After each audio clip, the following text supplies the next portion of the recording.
Everybody to the February 10th Town of Lewisboro Town Board Work Session. For those in the room, the exits are towards the front of the building, towards the rear of the building. Please join me in the Pledge of Allegiance.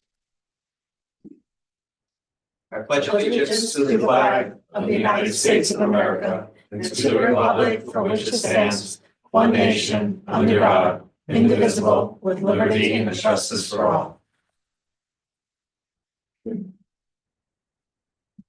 All right, so one thing I want to do is just going to reverse the order here because we're going to focus on the work session for the entirety of the meeting. But I do want to go through the consent agenda. And can I have a motion to approve the consent agenda, which includes the approval of the January 27, 2025 minutes and the monthly reports on the building department and police department? So move. Discussion? All in favor? We need a second. We need a second. Oh, second, so moved. Second, I thought I. Thank you. Discussion, all in favor? Aye. Okay. All right, so let's What about claims? You want to do claims first? do claims. So someone like to motion to approve claims? That we approve the claims as submitted. Second. Discussion, all in favor? Tony, Okay. Can I make a suggestion that we go around the table and introduce everyone to the people who are watching, since we have new faces at the table? We're gonna do that. Yes, that's already planned. So yes, I just wanted to let everyone know that here tonight we have folks representing the teams that worked with the town in supporting the zoning code amendments and some of the new zoning code sections. So I'll start with our consultant, Valerie Monastro. That's correct, from Nelson Hilton, where he's our principal planner, and I've been working with the town on the comprehensive plan and the proposed plan. Thank you, Valerie. Jan Johannesson, KSCJ Consulting, with the town's planner, engineer, and wetland consultant. We did not prepare the laws, although we were asked as part of the planning board review to assist Keenan Bean in redlining any of the planning board's suggestions. So it's our roles when reviewing the zoning was referred to the planning board. Thank you, Jan.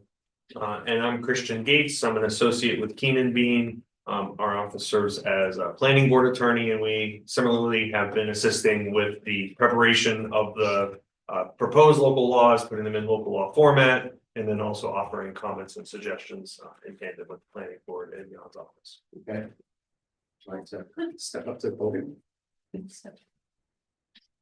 Hi, Janet Anderson, planning board chair, been working on the both comprehensive plan and a lot of these changes. So part of so I should say the town board did refer it to the planning board and for review, and we did spend several sessions in the planning board, had special sessions. We also had a subcommittee essentially that worked on it, so they weren't official meetings, but they were working on this.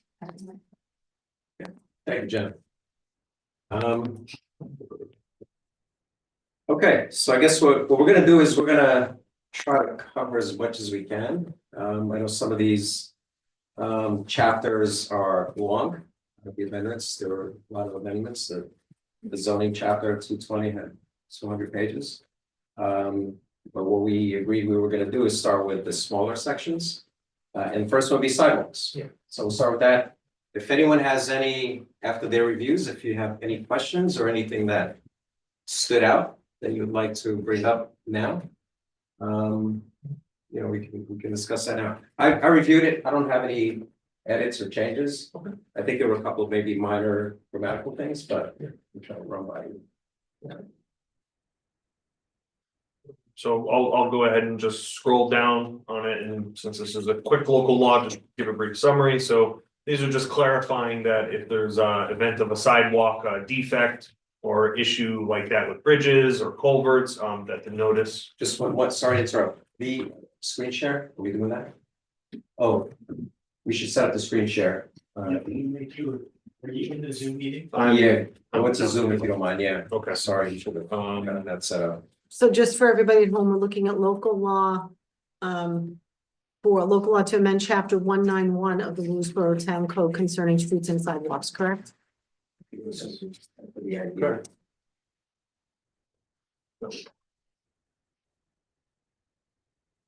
And we're looking at what was proposed plus the comments from the planning board? Is that right, Tony? We're looking at the code that was put together by, Keenan Bean, reviewed by, or actually, yeah, Keenan Bean reviewed by both, NPB, Yeah, so I think. planning board. Right, so I think the way the process worked, it had our initial suggested changes based upon the comprehensive plan and working with the comprehensive plan committee. And then it was referred to the planning board, and I think the new edits reflect the additional comments from the planning board after review beyond and. And after it was published for the public hearing.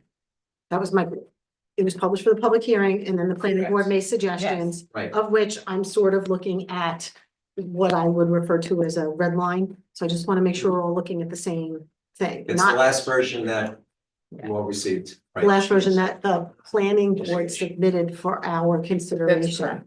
But it came to us from Keenan Bean. Keenan Bean packaged the multiple chapters that was distributed to everybody. Correct. Right. But what I'm saying is, this version is based on comments made by the planning the board that planning- we were waiting for. Correct. Right, I don't care who compiled it, just Yeah. that the comments that we're seeing and the suggestions that we're seeing in Yeah. red. I thought you were referring to a prior version. No. And what, okay, No, I'm talking about the last version that we noticed. Plus the comments incorporated in by Keenan Bean, but made by the planning board. correct. In the Thank red you. line version Okay. that we're seeing now. Yes. Thank you. Yeah, so right here at the beginning, these are new proposed edits, just to clarify that if there's any defects in. Culverts, bridges, highways, sidewalks, that it needs to be a physical, notice delivered to the town. That way, with electronic notifications, sometimes they can get lost or missing in a junk email or. Missed, and so just to really clarify that if there's a defect, it needs to be in writing. That's the same type of edit right here. And then moving down, so we're just making sure that it's all consistent, physical hard copies. And then, so this is what originally was here, as you can tell, this was on all new proposed Article 3, and then there's been some subsequent edits since that previous version, which are shown in red.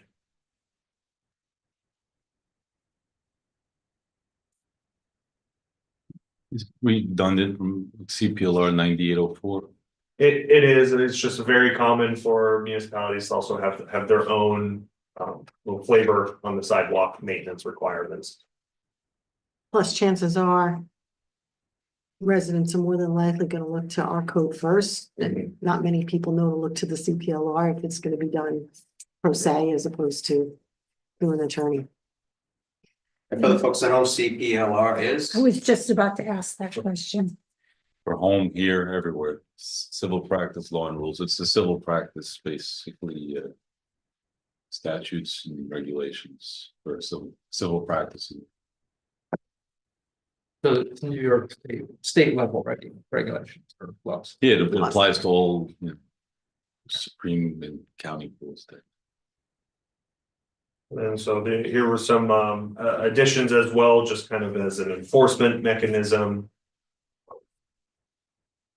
If there are defects in front of someone, I understand that not a whole lot of sidewalks, but eventually when there are sidewalks, if there's a defect, it's very common for the homeowner or property owner. That is their responsibility. And so this is just adding in an enforcement mechanism for that. I'm wondering if we want to say alleged defect, Alleged defect. but I mean in the stat, because it shouldn't be anything that's conceding if somebody's providing written notice of a defect that it is. Yeah, I'm not sure about we can take a look at that.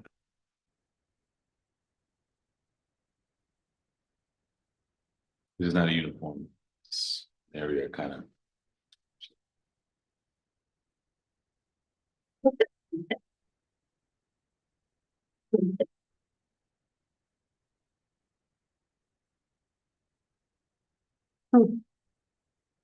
I laughed because after the recent snowfall, I noticed that many of the individuals who are hired to clear our driveways managed to push all the snow into our streets.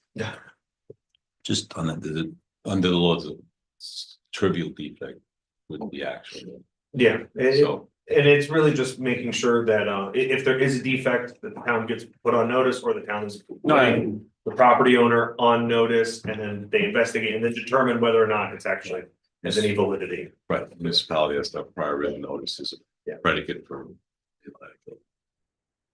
And so that's it. It's just a little bit over 4 pages in substance, and then the rest of the local law is Is there a spelled wrong? And then with an E, yeah.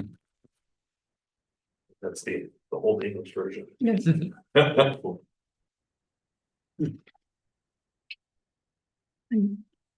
mean, while you're at it, 191-21. Mhm. Where it says him. Or plus reserve. Consents received or notice received by pursuant. Yeah, I think we should just receive pursuant to this article. Pursuant, yeah. See what I have.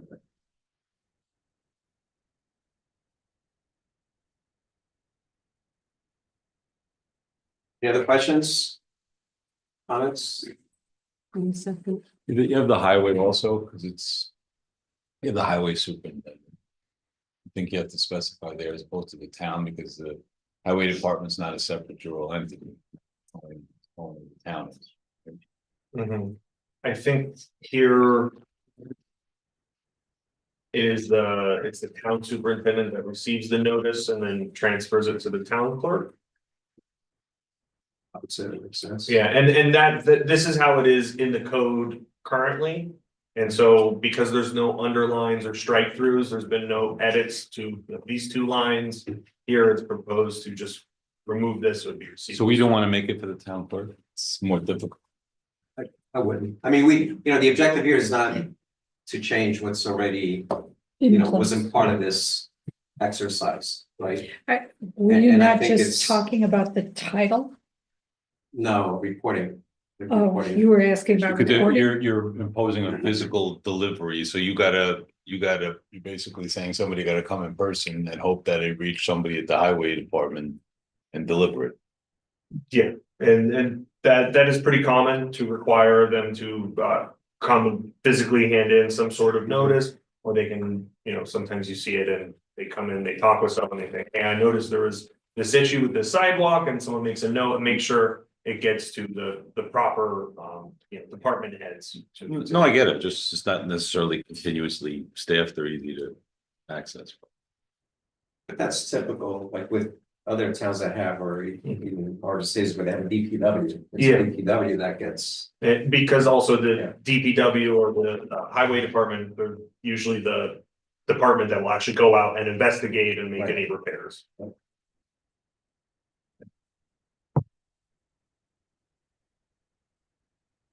This new section I was just looking at just because it's brand new. It's just that if having to do with snow removal and imperfections, I think it's section E and F. Just that upon the failure of a tenant, occupant, leaseholder, or other person having charge of any building or lot, they're notified of a defect or a problem with the snow or ice, that they're put on notice. They have a certain amount of time to remedy it. Mhm. And if they don't, and the town has to go in and remedy it, then they're gonna get a bill from the town. Yes. It's hard copy. 2 words. I've seen it spelled Both ways. both ways. Wordsmith Mary. Yeah, I agree with him. It can be both ways, just as long as it's consistent. Consistent. So we don't drive the people with issues. on Myself it. would complain. Yeah. All right, so let's move on to the next one, Okay. unless there's anything else.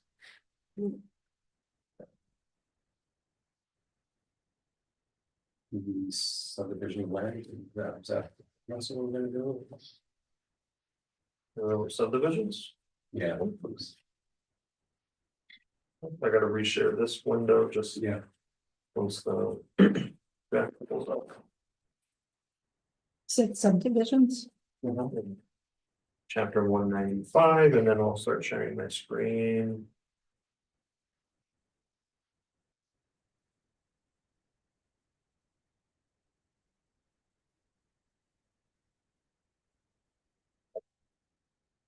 So the beginning of chapter 195 up here, this is just standard language for local laws. And now how we begin. So anywhere that you do not see an underline or a strikeout means there's no proposed change. So for example, right here at the beginning, 195.5 subsection B, the only proposed change is to basically change the word from bond to security. And security encompasses a number of things. It's not limited to just, And also with kind of the more larger proposed revisions, it's all been moved towards that terminology of security as compared to previously bond as well. sometimes they can put deposits like in escrow with the town and. Yeah. things like- Okay, Yeah, it mentions that in the in the definition, actually. The deposit.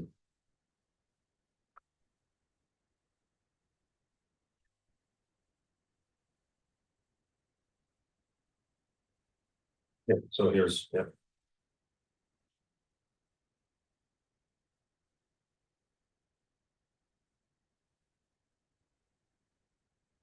And so just one thing for the board and anyone at home, whenever you see these three little dots right here, that means that there's existing language which is not proposed to be changed. So for example, right here, the only definition that's proposed to change in the subdivision chapter is this one definition.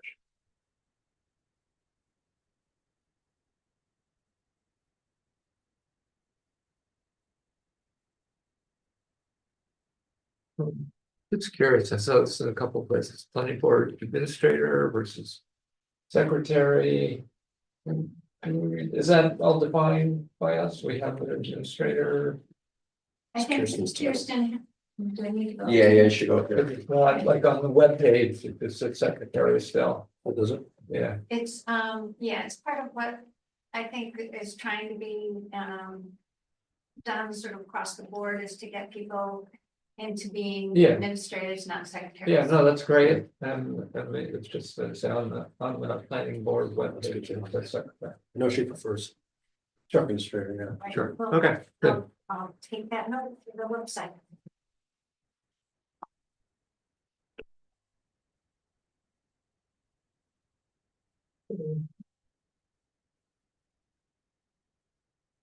So here, there were just some changes to terminology as well. Gotten away from submitting this, so many paper copies, so number 12 was in the code, but. It's typical to get far less than that, as we go reviewing digital.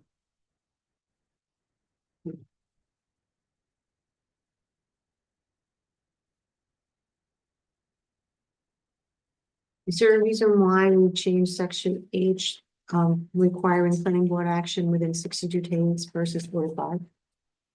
62 days is what's provided in the state statute. I was gonna ask about that because it's in several documents. Yeah, and so It's it's 2 days. just setting it to the standard which is set forth under town law for Okay. plat review and approval. 260, Yeah, 267 or something. Speak up. I'll never hear you. I think so. I don't Yeah. remember exactly what section it is on the top of my head, but in that way it doesn't cut. Right, Line. I was wondering. Yeah. 62. It's like- It's a weird number, but Are we required? So 62 days is the default, generally don't want to shorten that because with subdivision plats, if there's no action taken in that time frame, it's deemed automatically approved. And so unless the applicant consents to it, and so it's good to kind of get that time back to the board to make sure that they have that. What is it now? 40. Janet?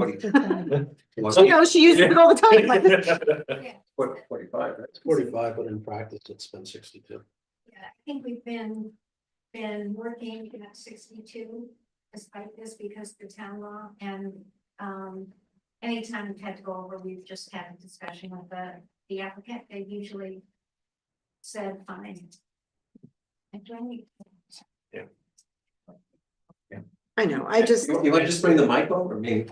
Or Yeah, Or tell them what- actually, tell them what two people- 67 is, 62 days. I think that may be deviation. if you want to pull up a chair here, and sit here. Here.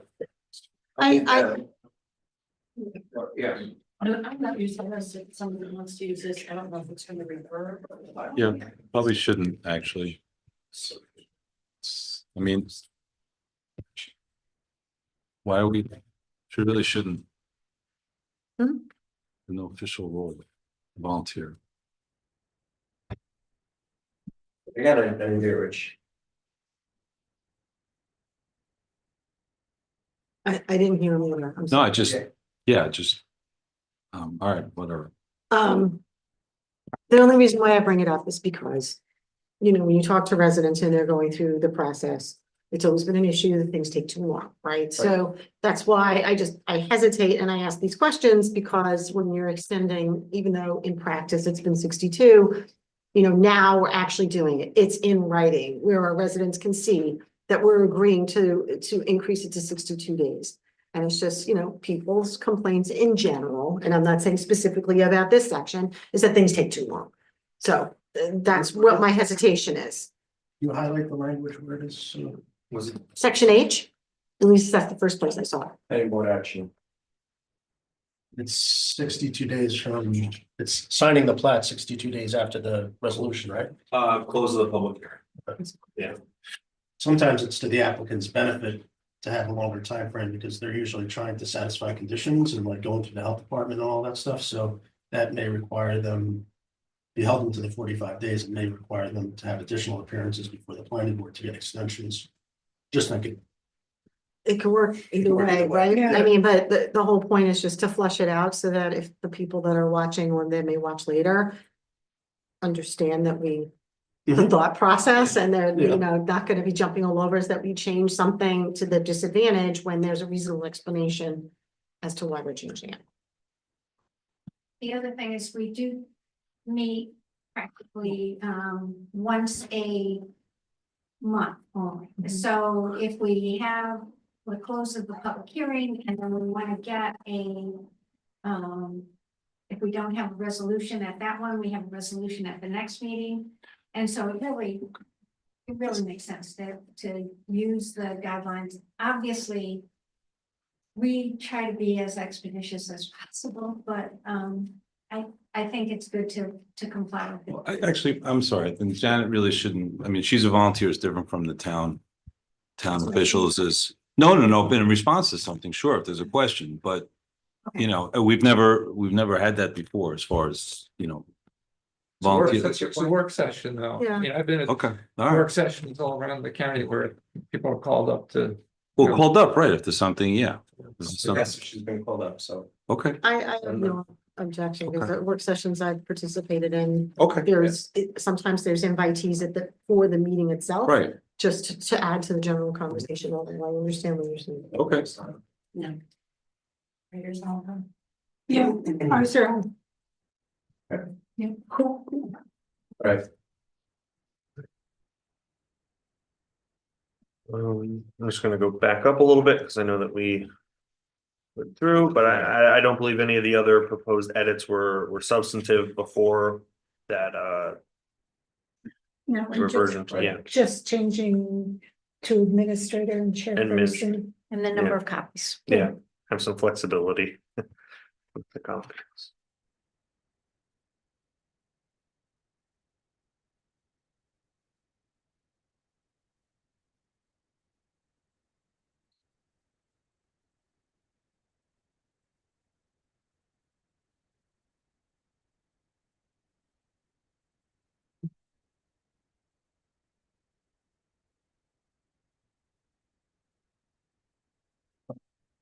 that language there.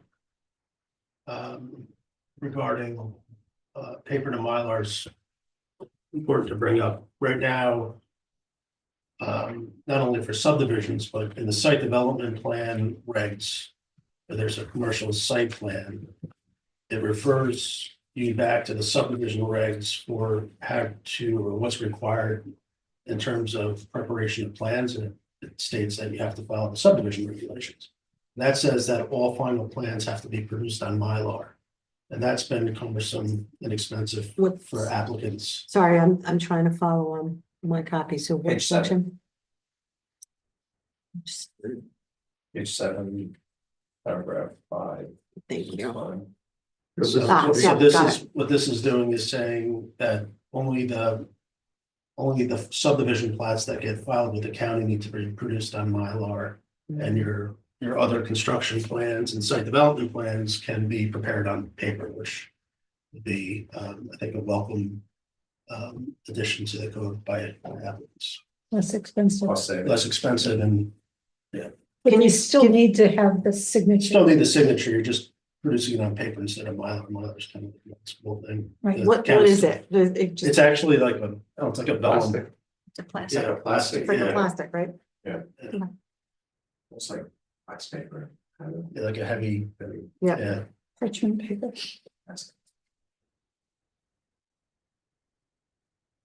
I think it doesn't break down over time, so that's why the county, you know, they want their. Illegible. Yeah.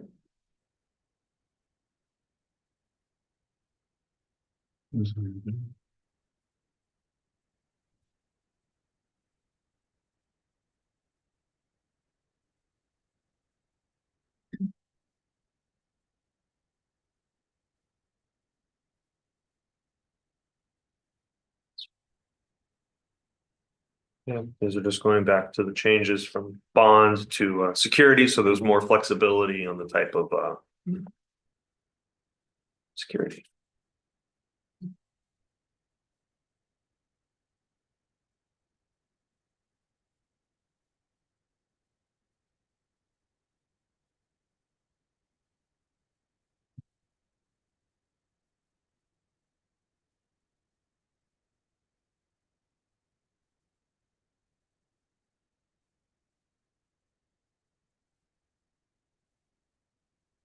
Yeah, so there's been no changes to these provisions. Or as originally proposed, and that's the end of the subdivision proposed changes.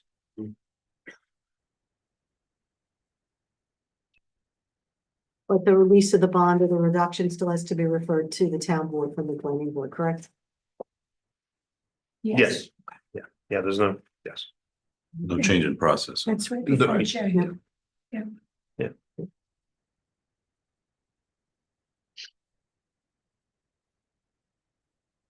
Okay, Okay, anything else on this section? If not, we'll move on to the next one. Stop sharing quickly while I get out of these.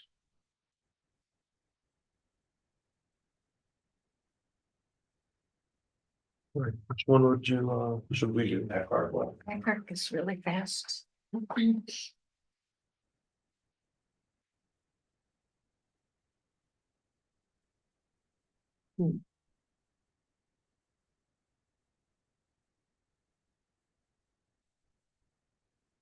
I may, I think on this one, the ACARC committee got together and gave their comments directly to Judd. So the planning board did not generate the comments on this.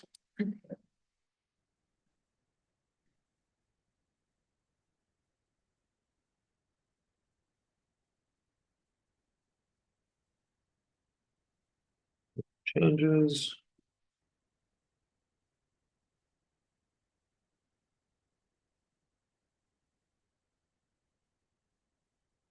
Those are just minor edits to phrasing to be more consistent with the public officers law. Phrasing. I don't believe there's been any changes here as well under the jurisdiction. And any changes to what was originally proposed to be changed. There's no timing here as far as something that's presented. Right? It says 45 days. Yeah, And that's because the ACARC doesn't have that state statute as well, so. So should we make it, since we're trying to be uniform? I think ACAR is a little bit less complicated than like a subdivision. So you wouldn't necessarily need the 62 days. You could probably still continue in 45 days. But I mean, that's up to the board, but that would be. I mean, if we're putting 62 days across everything, Yeah, but here it's not, you know, I think for ACAR 45 days is, you probably don't want to go longer than that. well, just again, it's no huge deal, but if we're keeping it informative, people have an understanding about a new code that the timing is going to be, that there's a default, people think, oh, it's probably 62 days. Somebody has to do the research to see this in different times. But again, it's not them, No. it's, It's different. And is it something that needs to be done sort of before the planning board?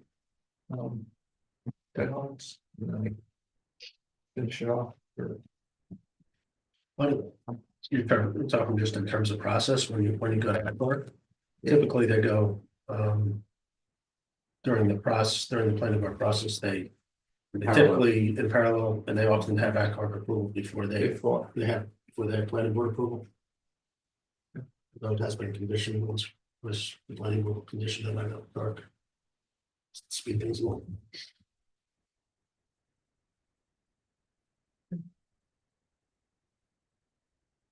That paragraph, the red line right there, that first paragraph, the last sentence, to provide its recognition to be told. TOLLED until the applicant appears. Mhm. Yeah. let's show what that- So- I looked it up too, but I Googled it. So what does that mean? I'm just trying to toll the limitation, because there's a 45-day, if the ACARC fails to provide a report within 45 days, it shall be deemed to be in a recommendation, so. Okay. Just tolling that 45 Tolling day, the- because if the applicant isn't showing up, Yeah, that time shouldn't necessarily be running against Right. ACARC to make a decision. okay. So not a payment, like it's all. Yeah, That's what I- yeah, it's like tolling, it's not statute of limitations, but Yeah, it's yeah. like. It's a stay. It's Yeah. like stays. Yeah, it's Okay. like Yeah. you pause it, so if you ask them to be there, that 45 days pauses. To when stop they- the clock. Yeah. Basically. Right, okay. is there another word that like would be okay here, and then. Do you wanna say to average be- person would- To be paused, Let's see. I don't know, maybe it's just, it's on Not the that- way, but. But, I- you know, Well, just. Yeah. it's something to consider. Yeah. We want to make it easy to understand Right. and clear and paused, transparent. Pause, held, Shall be suspended, Yeah. the time frame herein for ACARC to provide its recommendation. Shall be suspended until the applicant appears. I like suspended.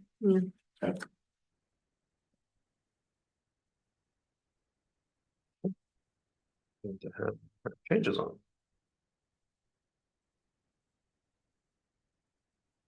During COVID, things were told times to bring different Yeah. matters, so that's it's less dull and out and about.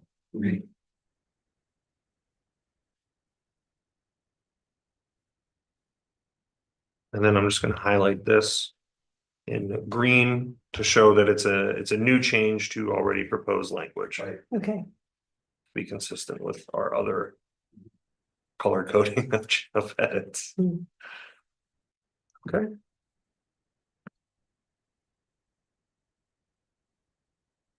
and clear up the space between the and ACOG, and A.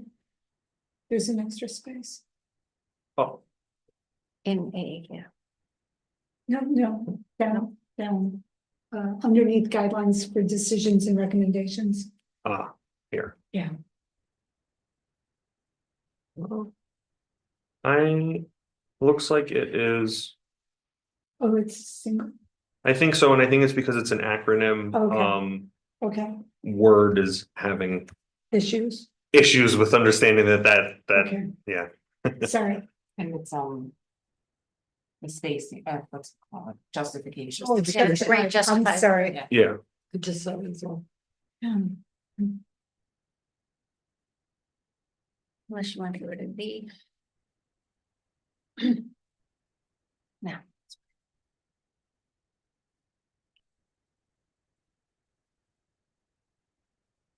Inappropriateness is a terribly vague and ambiguous word. It's a typical word that's used in these types of regulations. I mean, typically vague and ambiguous. Pretty much. Yeah.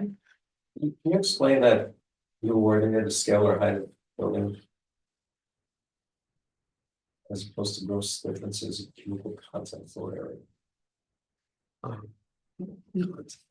Yeah, because scale or height is a little bit more, again, it's, the other one was gross differences in cubical content of floor area, height of building or height of roof. And this allows for like, you can, for scale, especially in terms of architecture, there's times that something looks out of scale, but if you add certain architectural elements to it, then all of a sudden it feels more in scale. You know, so it just provides a little bit more flexibility in the wording.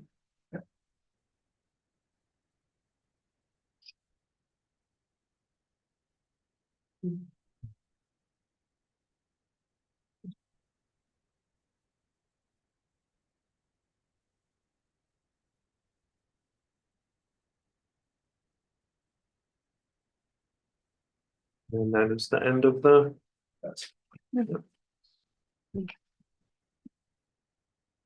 I'm gonna stop sharing. Is this ACARC, is that a uniform type of type of entity across the county?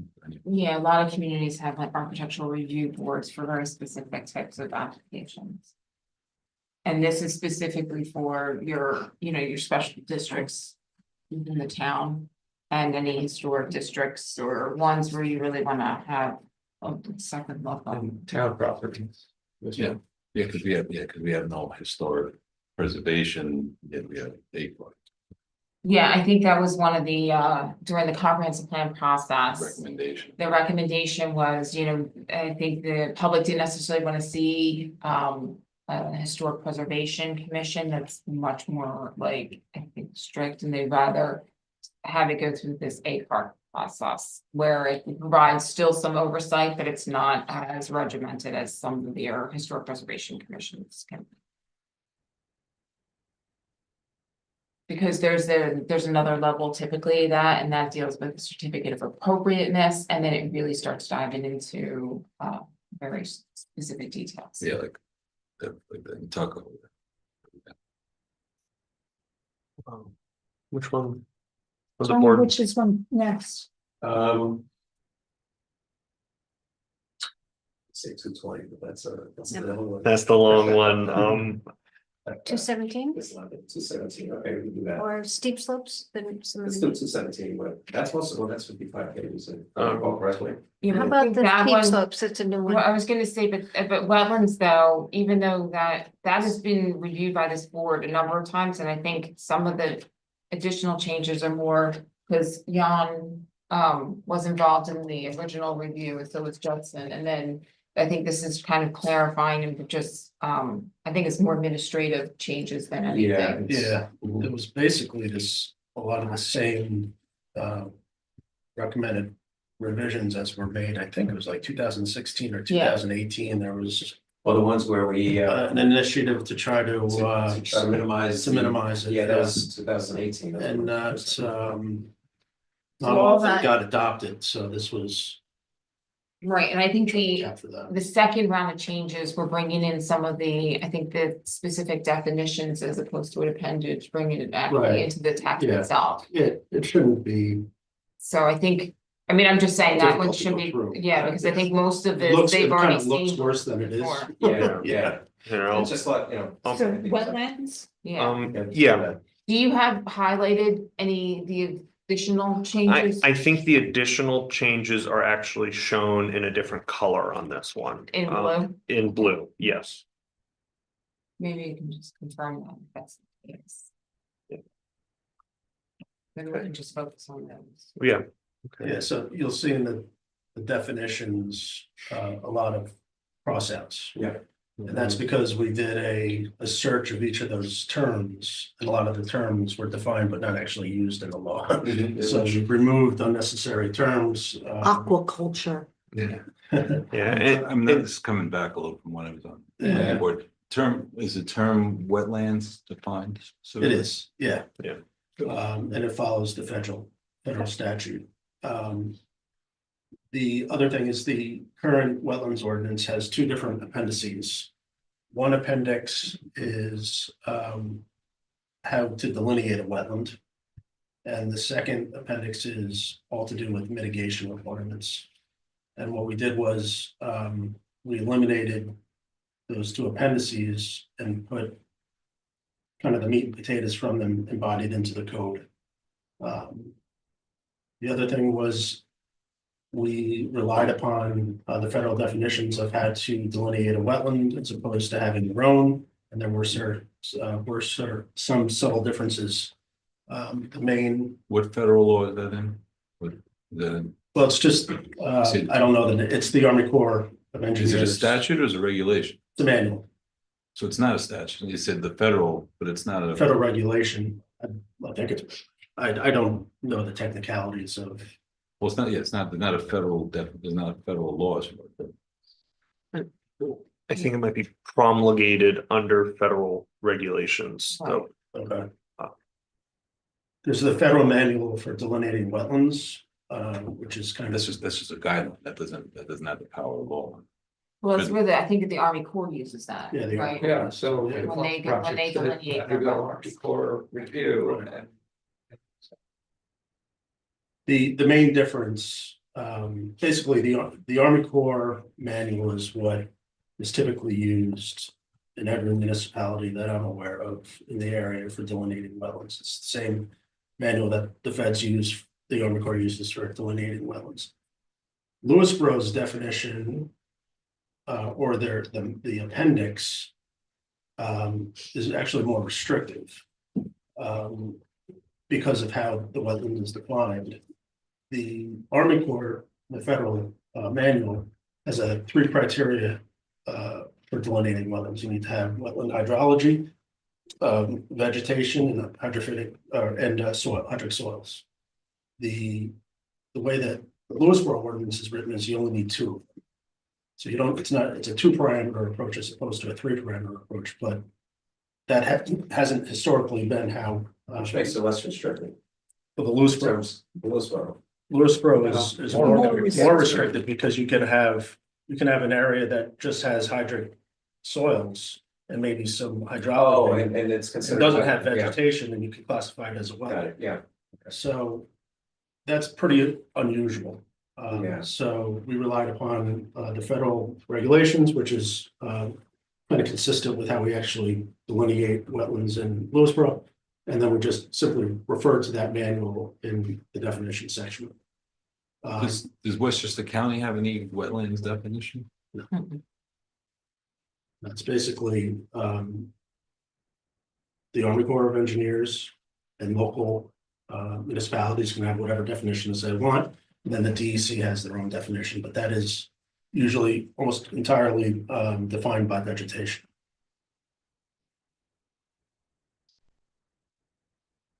So when you go through the definitions, you'll see a lot of crossouts. That's because we eliminated 2 appendices. And we eliminated terms that weren't actually used in the ordinance. And then we changed some some of the terms. Clearance form was removed, and I think was exchanged for environmental questionnaire, just because that's been like the terms that people are accustomed to using. And that was part of your first round. Yeah, revisions. yeah, These most were- of these. Right, I don't know anything if in they're- red was already done before, it's the blue. Yeah. Yeah, there's very little that's new.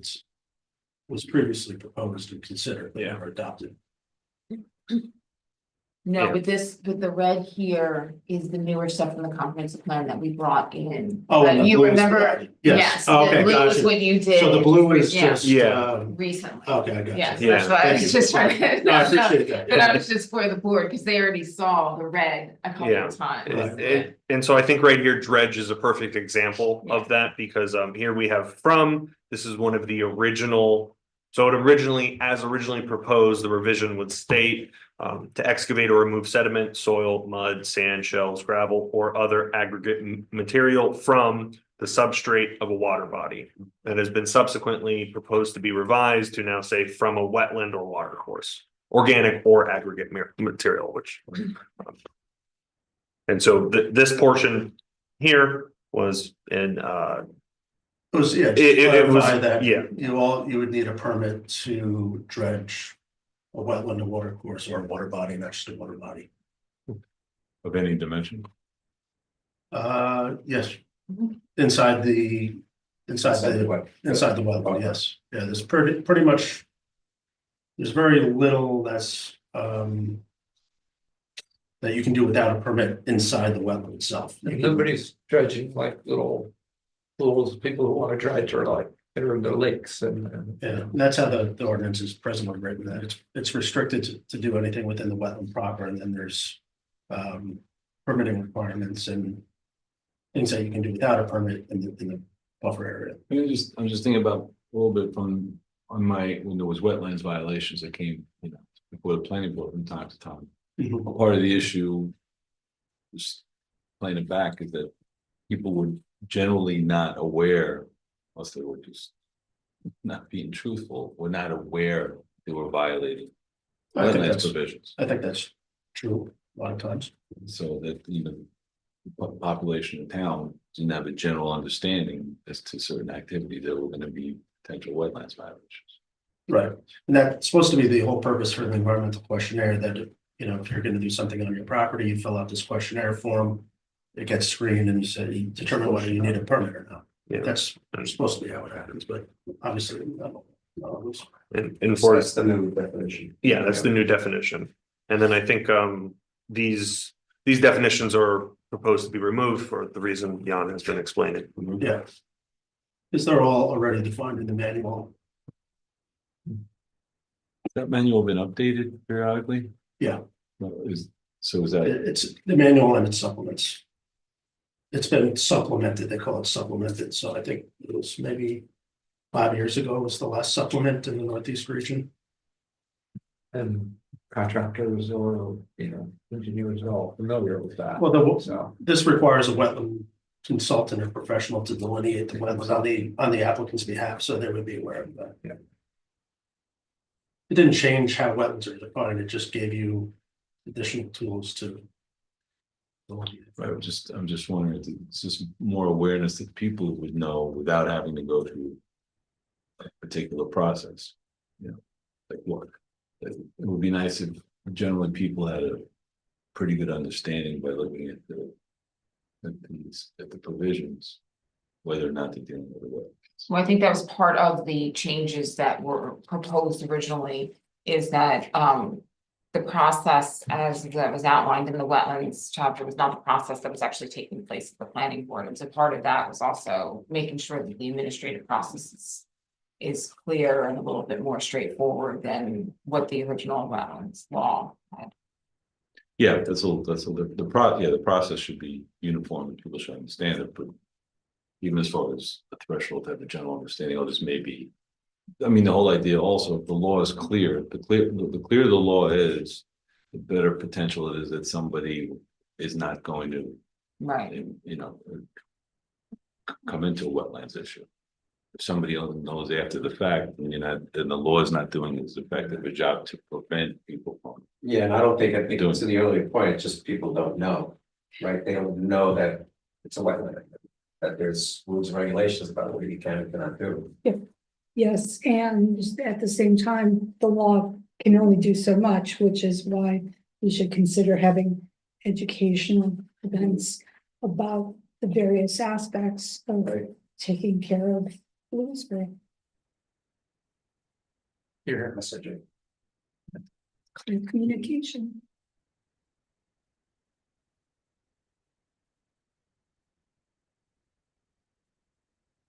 So the red is all stuff that's Yeah, this was previously proposed. previously proposed. Restoration plan was taken out because I think what it was trying to describe as a mitigation plan, which is later defined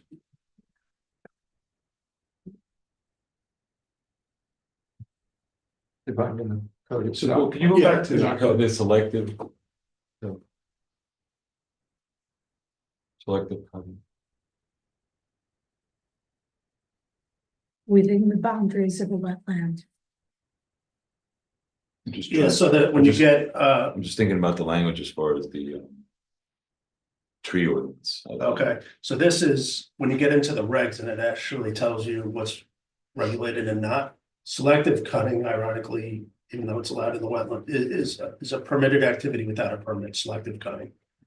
It differs from clear cutting, which is a regulated activity, so it's defining what you, in this case, what you can do without a permit. But aren't back onto the tree ordinance again, uniformity across the code is that the whole intent.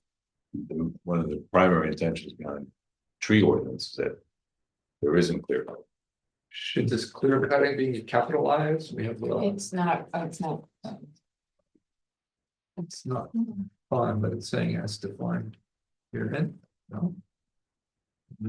Clear cutting is later defined. So you have selective cutting.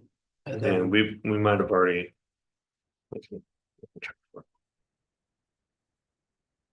Sorry for Clear anyone cutting is getting defined. discombobulated as I try to find clear Yeah, cutting. clear cutting is done. But Oh, there it is. to your point, Richard, there may be a situation Yeah. where the wetlands ordinance isn't requiring a permit to cut down a tree, but your tree code is. So you would need one, but not the You other. might need one, but not the other. So yeah, clear cutting is defined here, but there's no proposed change to that definition.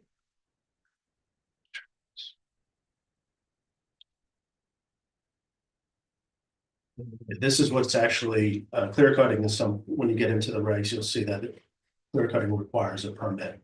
Where selective cutting does not.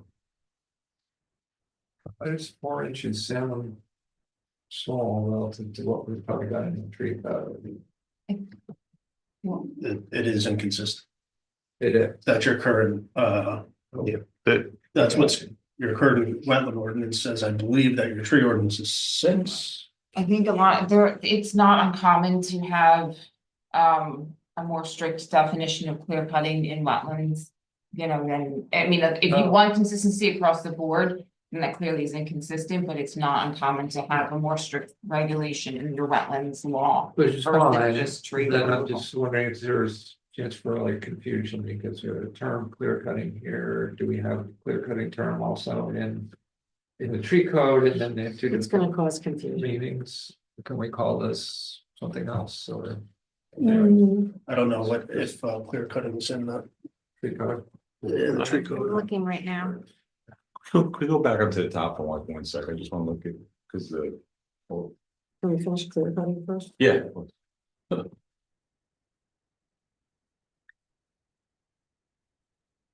So clear cutting is in the tree code. And I guess, But it's completely different definition. Probably. Yeah. yeah,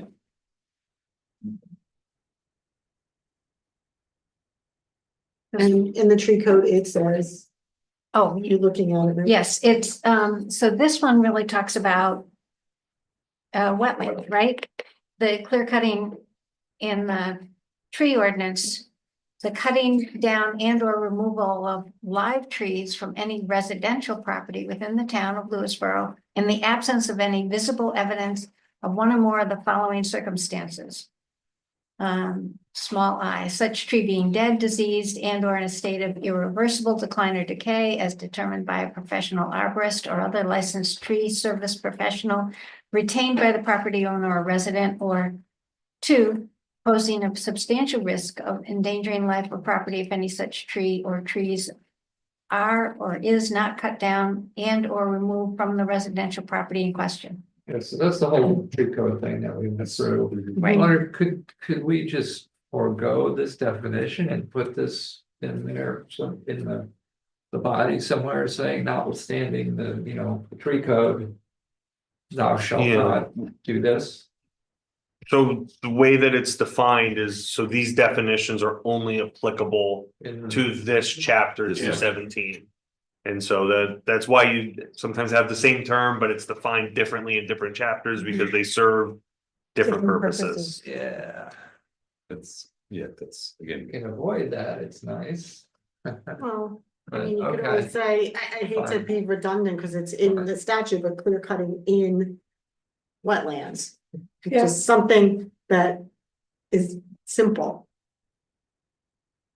Because you're May just not trying get not it. to confuse Yeah. the reader, the layperson will see it here and then maybe they won't go look for it somewhere else. Yeah, So if it's specific, even though we know, because we're looking at the statute for wetlands, Yeah, that even if you say clear cutting in wetlands, it's, So Christian, it only appears a couple times throughout this Four. whole, right? So you could probably take that definition. And when it's specifically referred to in terms of, hold on, let me find it. Or Um, actually three. In terms of like regulated activities, maybe you can just define it in. again, And like, instead of like cutting, it says cutting of any living trees, including but unlimited to selective cutting. as the, And then you can put, and like the cutting of live trees 4 inches or more. It's Right? also in Rather than the have, definition. Yeah, I mean, I just a suggestion, It's also in the definition of aquaculture. yeah, Clear cutting, right. So- yes, was Yeah, that, but that was. that was taken. yeah, that, yeah, that's removed, uh, but there is no, I wonder if you don't have You to. I have don't a slightly know. older version, oh, yeah, Yeah, I have here, see, okay. yeah. Oh, I didn't, okay. there is. this is the one that was in Tony's email from January 27th. Thank you. I was looking at what was posted on the website. I think Why would you do the this? suggestion's good about yeah, I think let's go ahead with that. discussing that in the code. Yeah. So this gets deleted. yeah, it gets deleted and then in the actual body of the text, it'll basically spell this out right then and there, so you don't have to go back and forth. Just gonna highlight that for future.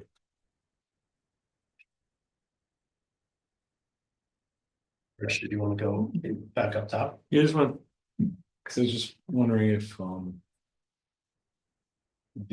promote understanding of what stuff's supposed to do. Maybe some kind of reference to. That the intent is what's conveyed in the Army Corps of Engineers, something that, so let's say somebody wanted to look at a reference, just you direct them to it. Hey, let me take a look at this and understand what this is supposed to do, something and just. So here we're going up to, I think, Kind of like Maybe the under the intent- legislative the intent, intent yeah, of- precisely. Intent that, Yes. the definition of wetland is to be consistent with. Yeah. But then folks are gonna say, well, what is that definition? Well, then you have to go look at- back. You have to go Yeah. and look at those manuals. Yeah, you give somebody a site or even a link or something, Yeah. right? You can link over, right? There's a link. Yeah, See- and then it is in the definition of wetland. Yeah, it is. That citation is there, but it could also be up in the tent. Yeah, just so somebody to start, okay, there's a potential wetlands they're Yeah. looking and they want to educate themselves at the outset. You give them a site or you give them a link, and then also what you're doing there, you're promoting the understanding of what wetlands is and why it's important to protect them from an environmental standpoint, right? I mean, before you get into the But- weeds, as it were. Yeah, so, but Uh-huh. as Jan just said, it is inside the wetland definition. You know, it says refer to the US Army Corps of Engineer Wetland Delineation Manual. Right there. Yeah, So it is, I mean, there's that, But maybe. I'm not upfront saying the you can, intent. you should put it up here, but it's also in the definition, yeah, we could, let's kind of see it. intent. Yeah, so here is the intent. Now, this has a date, January 1987, obviously that doesn't change often. So. is it- Right, and then there's been does it say after it and it supplements? No. It should. It should. Okay. Okay. So I'm gonna make a note to make a reference in the intent section to the Army Corps of Engineers. And then I'm gonna add that portion there. And it's supplements, so it's open document. That way.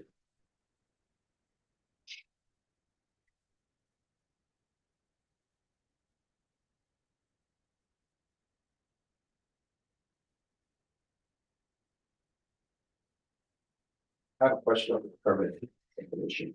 Really? This. We. Yeah. Okay,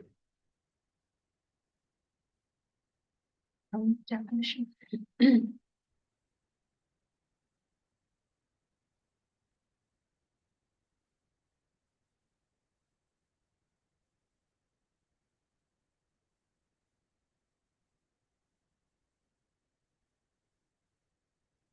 there we go. So it says, C permit, comma, wetland. And administrative wetland permit, Yeah, but should it be permit, comma, administrative wetland? Consistency. Yeah. Cause that's what the Because that- the next yeah. definition is. So, That's what I mean. yeah. So permit, comma, wetland. Administrative Right, wetlands oops, yeah.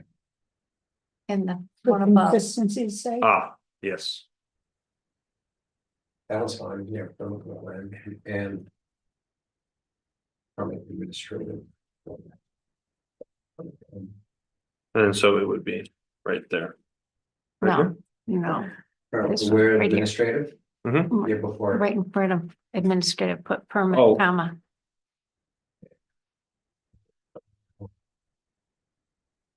That'll then match up with the next.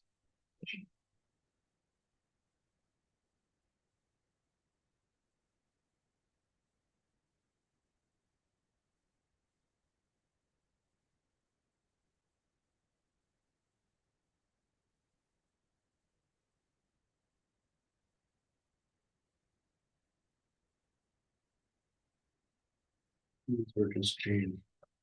Administrative wetland permit, just because that's what. I tend to call it, and instead of Right. whatever. It's called wetland activity permit previously.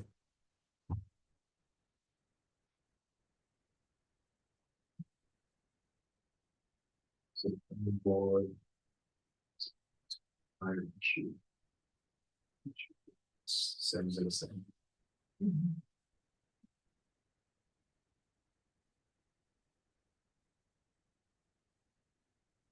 So, just as a matter of sort of. Practice, like, do you normally capitalize all these definitions when they appear in the text or not necessarily? I don't think so, no. It's very nice, but then, so Okay, that's. Things like. sometimes you see that in other towns or in quotations. Like physically completed, I was.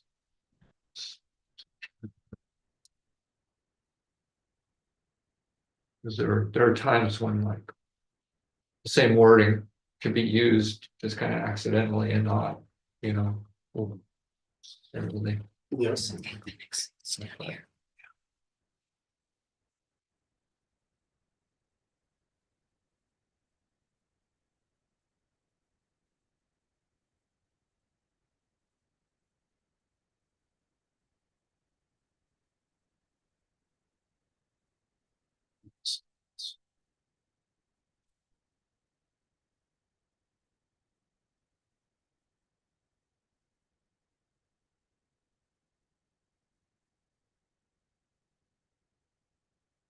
The only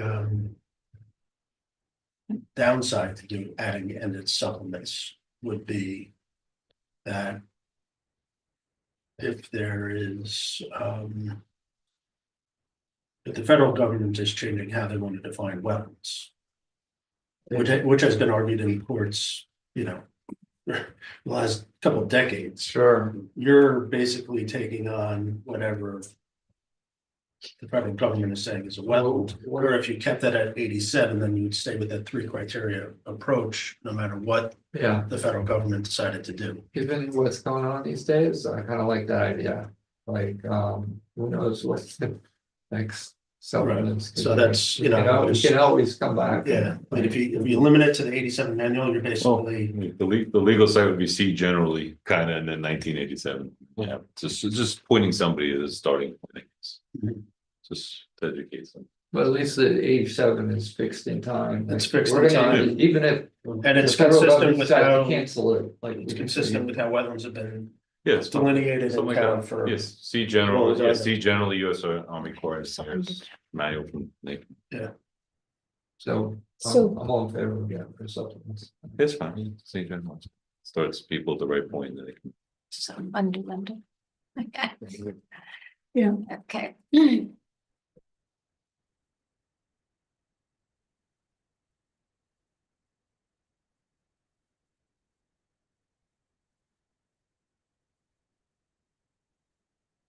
So you know, as you see, like the weather inspector or consultant. Um. The way the ordinance is written now. The code says that the wetland inspector has to issue the wetland violation. If there's a violation, but the wetland inspector actually issues the violation. This is shall language in there, Yeah. right? Yeah. So that's been an issue in the past. And that folks will, there's a perception that wetland inspectors issuing the violation, then an application has to be made, and then they're reviewing the application before the planning board. So what we decided to do was, the code as it's written, proposed, is that the building inspector or the wetland inspector, if there is one in the future, would write the violation. And that the building inspector uses the wetland consultant as a consultant, basically go out to a site and say, yes, there's a wetland here. And then the building inspector can make a determination, oh, there's an activity here, so that they can issue the violation, and it takes the consultants out of it. We could say duly authorized town official, something like that, and it covers whatever it might be. But that part of it is elsewhere. It's elsewhere, but So this I just is see it here, so I'm. Yeah. Yeah. And No, I'll but that highlight helps. it to you later, but the reason why or consultant is there is the code is now written that the building inspector uses us as a consultant. Basically just determine where the wetland line is, where's the buffer, and then anybody can tell that there's an activity taking place, and they can handle the violation aspect, and it kind of removes that conflict. Like an improvement. Well, it sounds like it increases consistency of language. Mhm. And reflects what's actually going on, so we're clearly Yeah, communicating. it's more comfortable for, I think, everybody. Also, No offense, nobody wants a consultant writing violations. well, the consultant wouldn't write a violation. I'm just saying that's. Right, oh, no, exactly. Yeah, it's the same principle why the building inspector or code enforcement officer issues, building code violations or things of that nature, just making sure it's kind of consolidated with that enforcement personnel. Yep. Okay, so right there, that's a easy example of that change. Yep. Just to add that flexibility.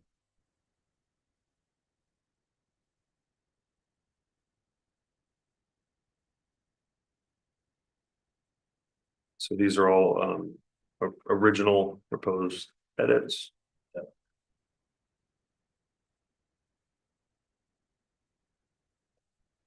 Minor new edit there instead of defer to refer.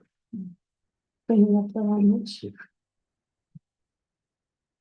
Again, yeah, references to the environmental questionnaire. Yeah, the administrative permit. A wetland permit.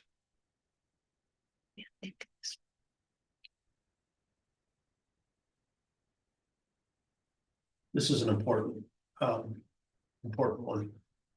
Prohibited activities, right now, And this is one that we've already received, they already oh, saw okay. this. Yeah. Yeah, Did they everything vet? only in blue, yeah. Yeah. Only the Okay. things in blue, they haven't seen yet. Yeah, But But I they mean, you vetted can the explain manure that to them, storage. yeah.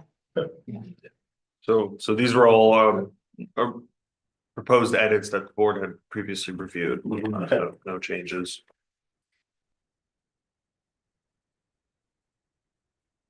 This is one Yeah, that's. new That's, change. yeah, that should be helpful because it's allowing in-kind replacement of drainage facilities to be completed as an allowable activity without a permit. So previously, if you had a culvert pipe across your driveway and you needed to replace it even in kind, you'd need a wetland permit, where this will allow it to be an allowable activity. That's good. That's very good.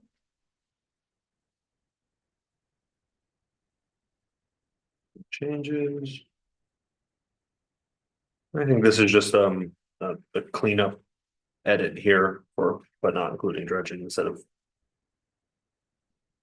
having a whole sentence for it, just Right. shorten. But does that mean, so in other words, you are not, the installation of a dry hydrant or maintenance of it does not allow you to dredge. I don't know if that's like, you still have to. Deal with the dredging. part of it. Mhm. Okay.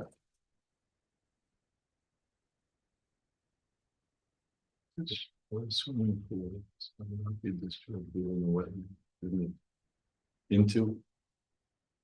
So. Discharge within the wetland. Discharge into I'm sorry. swimming pool, without the discharge within a wetland, it's supposed to into a wetland. Okay. You want to change the word within to into? Into. Well, Mm, if it's into, if it eventually gets there is that- over a long grade, you're still so you're discharging it uphill and it eventually makes its way to a wetland, that would be regulated, where this is saying you can't directly discharge to the wetland or water course. But if you're discharging your pool water, and it eventually migrates down to the wetland, that could be considered regulated, maybe you don't. So if you change to into. Maybe it could become more restrictive. Yeah. I think this is meant to say, you can't take your hose from your pool and put it into a wetland. Right, that would be into, right, exactly, But- to discharge into. It's a- But if you do Directly. into, You say directly into? it makes it more restrictive. let's Or maybe you say discharge directly into. Directly into. Direct. Yeah. For seconds, be 1 foot away and. Yeah, I think keeping it within a wetland allows that, because I mean, if Gravity works. yeah, and then I think you want to have people being mindful of where they're discharging and that it might make its way into or within a wetland area. But if we can make the proposed change. You don't want chlorine or salt water going into. No, I get that, but that's Yeah. exactly what I'm saying, into, right. Should not, I mean, we could have both for absolute clarity, shall not be discharged into or And within. don't paint into That's this, into a sewer, you know. it's- Or your car would. Directly into. Shall be discharged into or within. Okay, with you, yeah. Yeah.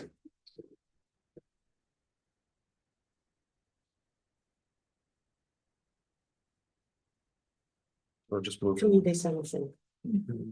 And so here, this blue Put it in language. and into it thing, and leave it as within, act that's of less it words. maybe being 10 feet away, but all going into the wetland. Just- It's difficult. You want to leave it the way it is, you're saying? Then leave it, if it's, yeah. Leave it, you know, leave it. Leave it the way it is. We say into is too restrictive, and then we put it Yeah. into or within, so now we're like Right. twice as restrictive than just changing one word, it's like. Right. The gist is, Leave it. try not to let it go into the wetland. Yeah, Yeah, Discharge be mindful, such but that it will enter the wetlands. no, I say we just leave it the way it is. Yeah. And it would be consistent with language in section 12.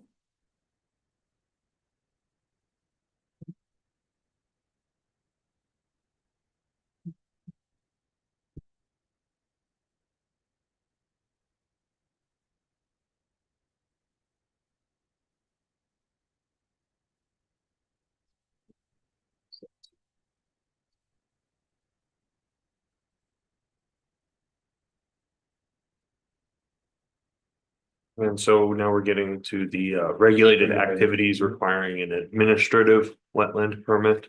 Were conducted by the town of Lewisboro.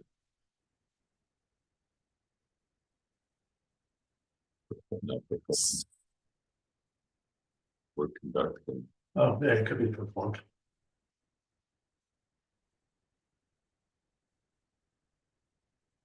Should we revise?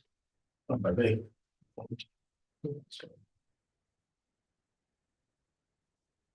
Allowable. Would be, but kind of Lewisboro, that would necessarily include. Agents, like a contractor. Work performed or by or on behalf of. I think the idea is if the highway department's doing drainage work. Yeah. They don't need to, they couldn't get a wetland permit. Right. They just consult, which they tend to They do. do, yeah. They do. You know, formed by town Lewisboro or any of its authorized agents, something. Covers anyone. Yeah.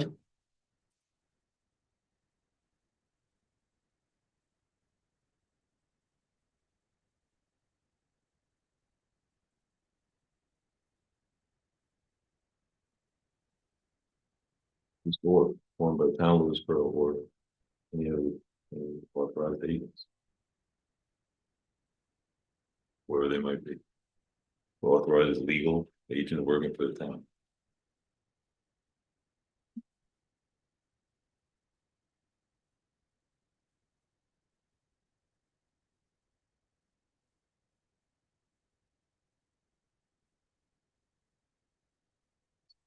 Okay, so now we're on to administrative wetland permits.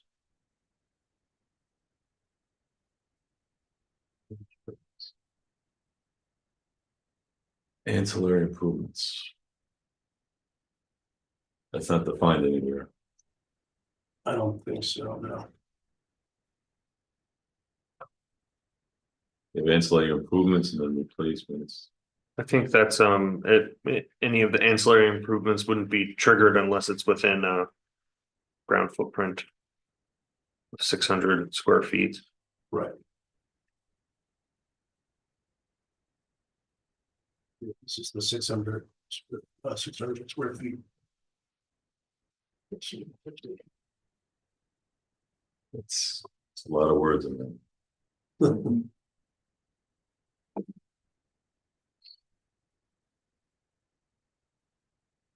F was trying to clarify, I always struggled with what a permitted single family residential accessory use was.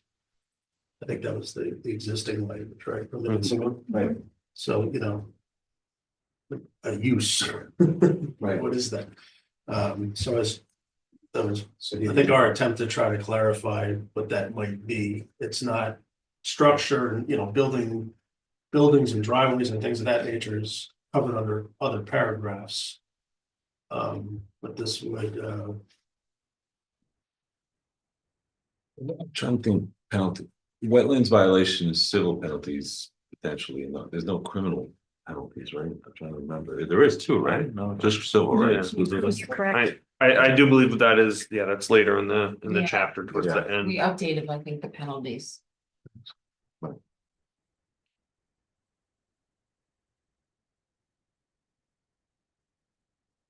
we also actually made that less restrictive there, right? With no closer than 50 feet than 100 feet. Mhm. So I figured if you're grading within 50 feet of a wetland, you probably need a. Right. So these are all regulated activities. These are regulated activities needing administrative wetland permit.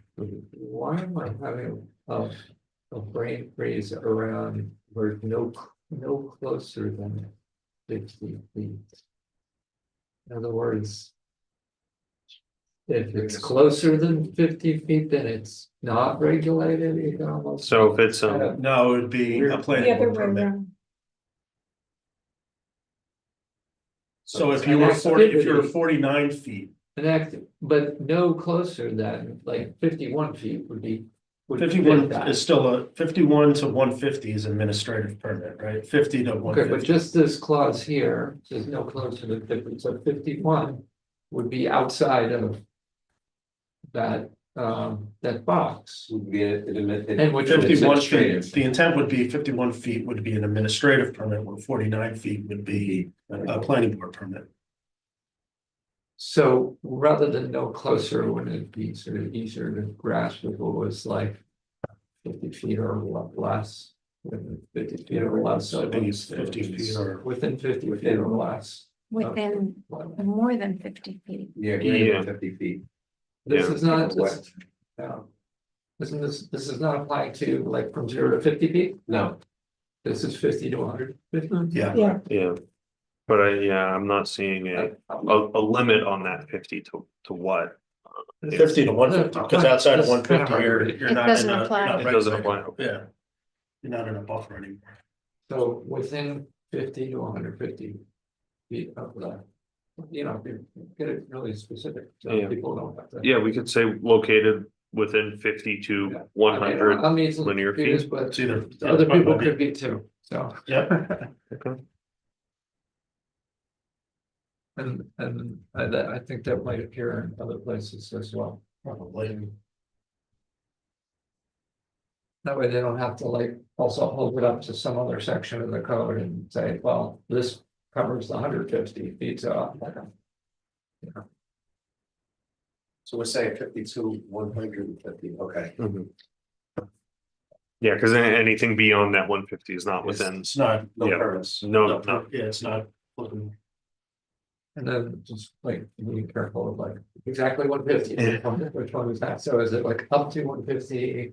So it would 150 be, and over, like yeah, so, between the two definitions, just. yeah. If it's 150.5, You're okay, but if you're 50 feet Yeah. exactly on the Unfortunately, nose, it's that's just a- an administrative permit. That's, it's especially to figure those things out. So if you, I think that is up above higher too. Yeah, There's a no closer. Yeah, So you're so gonna you- check all the no closers, I'll have to check them. Yeah, I made a note as well. because there's several in there.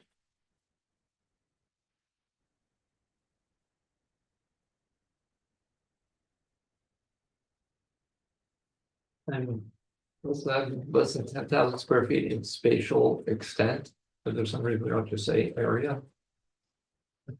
Or. Area is fine. I think special, that was what's always been there, but yeah, Okay. I think it means the same thing. Alright. Area is Yeah, no. fine, is more customary. That's what we.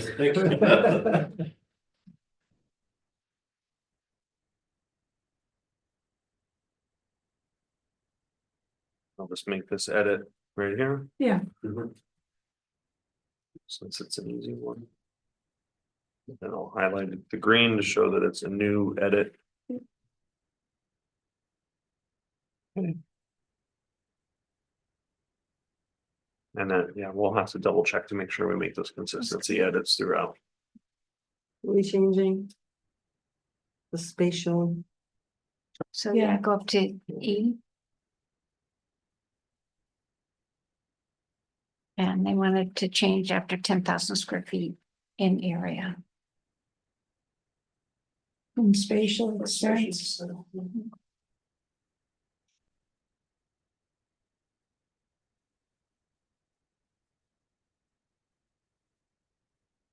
I use two words when you can use one.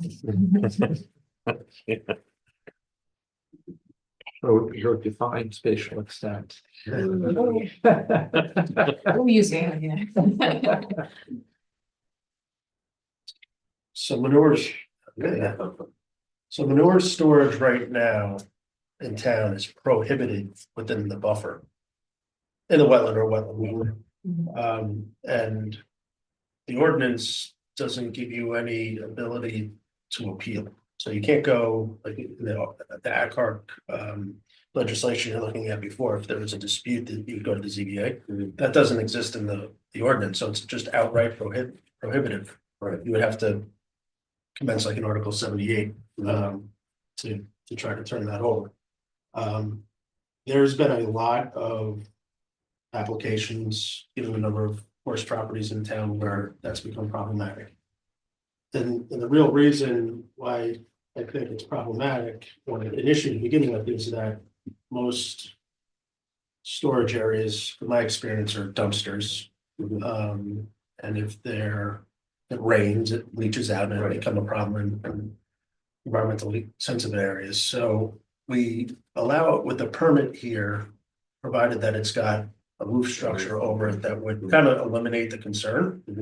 So wanted you to be aware that, it is a it's a significant change, but it's substantive change that you're now allowing, storage within the buffer. But I could probably tell you in the last 2 years, there's maybe a half a dozen cases, or maybe even a dozen, where real estate agents will meet with me with potential buyers, properties in town.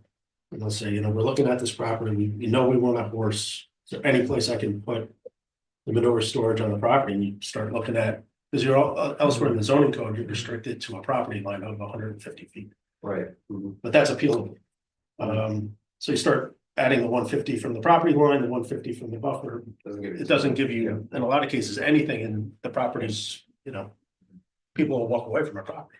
So that is trying to make it possible. But yeah, you're dealing with the environmental issue by putting a roof structure on it. Right. It'd be open on all sides, just as a roof. Right.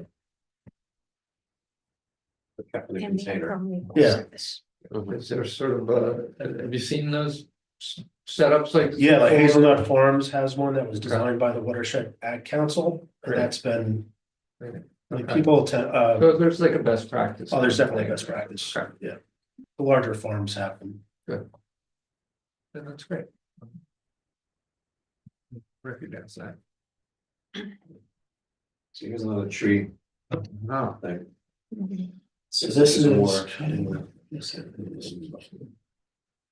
Involved in removal of the stump, so if you don't remove the stump, it doesn't apply. right. Or use of a motor. That's reasonable. Yeah. This is, Yeah, why? this is, I'm trying to remember why this is a red line, because this is basically what the law provides for now. Yeah, some of it we moved around, Oh, okay, like just to clarify. oh, okay. Yeah, so right now you can cut a tree down in a wetland without a permit, so long as you're not Removing the stump, right? removing the stump and using A a motor. vehicle to remove the Excavator. fallen tree and, Yeah. yeah, Right, some of these things were like in definitions, and Yeah. then some of them were like in the, we Yeah. reorganized. but them that so is it your current clearly- regulation. Yeah. Yeah. It's just, Okay.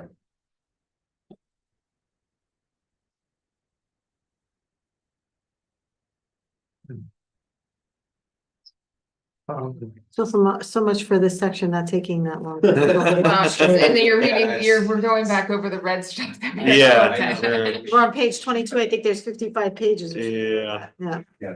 Scrolling. So you want me to scroll fast? So right here is the wetland permit. I don't believe there were any major or substantive Mhm. changes to what was previously proposed. No, any land disturbance. Right. any land disturbance. Are we missing a portion from So this is in a wetland, it? in a wetland or water course, Yeah. not the Yeah. buffer area. Yeah. This is what requires a wetland permit. From the planning board. Yeah, and so if you're within, Well, this is. Within 150 feet. by the planning board. So, Bedford has mapping of wetlands, right? Well, their code says they do, they really don't. Not in practice. But there's mapping that's available on the county GIS. That is usually the go-to. It has DEC, the DEC is taking away their maps now too, under their new regulations that came out in January. They're not mapping wetlands anymore, or having regional maps. But you can, On the Westchester GIS. you'll still see it, but they don't, Update it. the DEC has come out with new regulations that they're gonna regulate more wetlands, so they're not gonna map them the way they used to. So if you go, maybe based upon your experience, so there's at the Bedford website, Bedford Wetlands, a community resources guide for homeowners and landscape managers, talks about general definition and intention, again, educating the public, which is great. And then there's this section. How do I know I have wetlands on my property? Refer to the town wetlands map, which can be seen at the town of Bedford Planning Department. Maybe they have something on. I haven't seen it. A lot of places have Yeah. maps, like, I think there might even be a reference to a map in our ordinance. Doesn't exist. You might be able to have like a question and answer thing similar to what you have for your tree ordinance, and then you can have a link to some of like the new New York State DEC's coming out with like a new website where you can look at, and it's not necessarily definitely, but Yeah. it shows areas that could potentially have wetlands, and so you could be able to look it up on your Yeah. property just to see, and maybe that Or point. you refer to Right. the county GIS, because on the county GIS, you could see the formerly mapped state wetlands, you could see federally regulated wetlands. And you could see mapped hydric soils.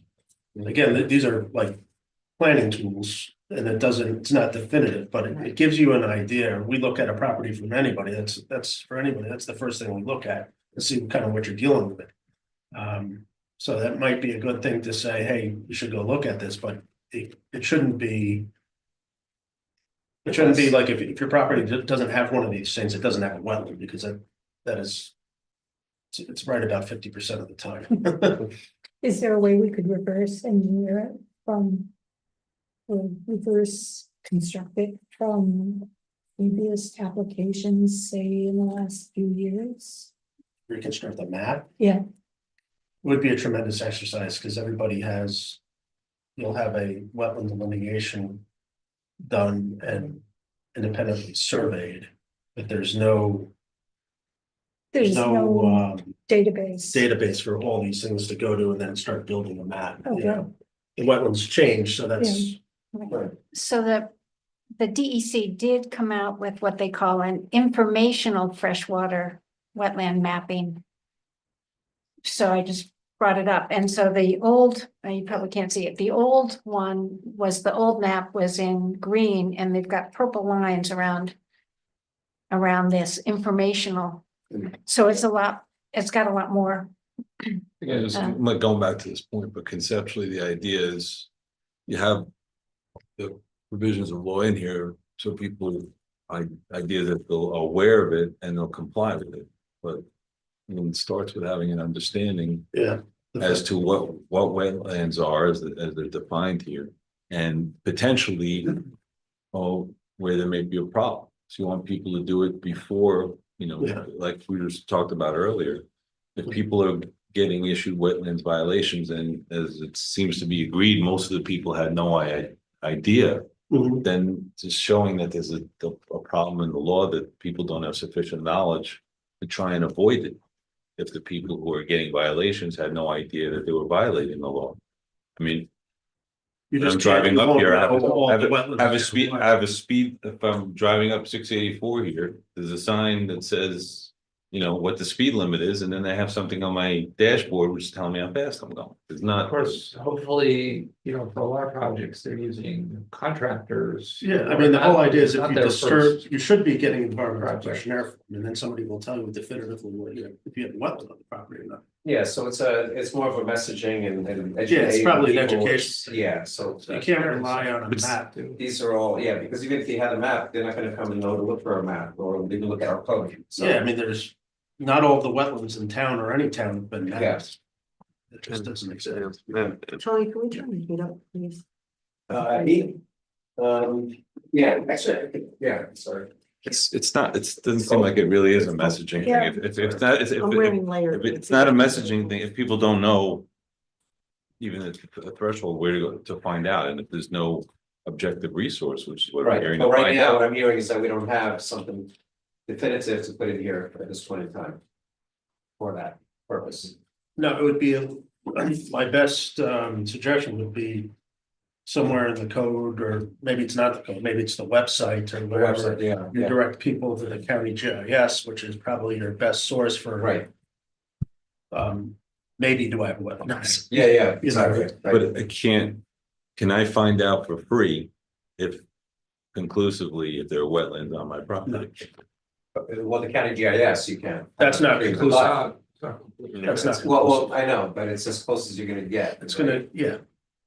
Yeah. But that's any town. I mean, Yeah. there's no way that's possible to conclusively say that Right, on a map. Unless you just decided you're only gonna regulate mapped wetlands. Which would be, dangerous. that would. But be- nobody, for example, say I want to do work on my property, right? And I want to know, I want to make sure I'm complying with the law. I think there may be wetlands. Yeah. Do I have any free way to find that out before I go engage in the process? Free way, Haven't called the building department and the building department. Yeah, it's I'll find out. It's $50. It's a $50 screening fee is what it is. The questionnaire is a $50 fee that screens the property for wetlands. Okay, All right, let's go. let's go on. All right, so Be here. we bumped forward because there weren't any changes, so this is the first substantive new change, or not substantive, but first new change right here. And I believe this was removed just because if, you know, if someone has not appeared on the agenda, it's deemed inactive, so they should, you know, do the whole notice process, not just posting the signs again.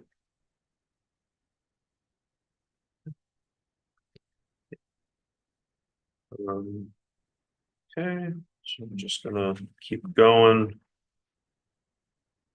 And then here's application materials. I don't believe that there's been any substantive edits or changes since the previous version, and I don't believe that there are any major changes to what currently exists. Just a little bit of slight tweaks.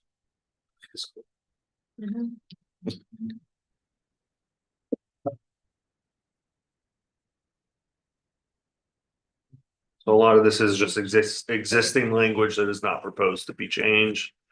Except for example, right there, as originally proposed to be changed, it would be approval authority, just recognizing that there's kind of the administrative process and permit as compared to the planning board issued permit for more substantial projects. And I believe here, this edit was made just to be for consistency, since they're called mitigation Yeah, we plan. deleted the term restoration. Yeah. in the definition section. So the water course hydrologic, that would be within Army Corps of Engineers, same terminology. Or it's up a little bit. I mean, just, it was. Did I in skip that- it right here? In M?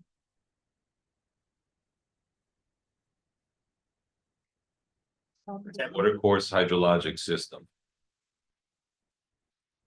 It's further up. Creation. Further up, Yeah, I think it was, there's analysis. or maybe it was the water course hydrologic. Oh, right Yeah, there. an analysis of the wetland. Mhm. What's the, like, what is? Water the- course hydrologic system. Is there any place where it defines what that is? Wetland is defined, water course is defined. Hydrologic is. It's just. Water. Yeah. So it's system, yeah. And, yeah, and that's existing language. The code. These are what, this is a paragraph of something where the planning board can ask for additional information. I believe this is application procedure. Application. Yeah, Materials, right? yeah, application material. So when someone submits an application, This is what you gotta provide. this is what they have to provide, and these are all existing requirements as well.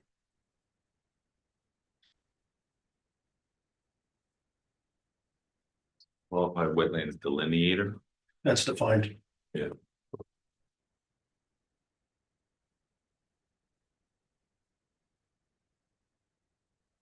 Those are all pretty standard criteria and items that need to be shown throughout municipalities.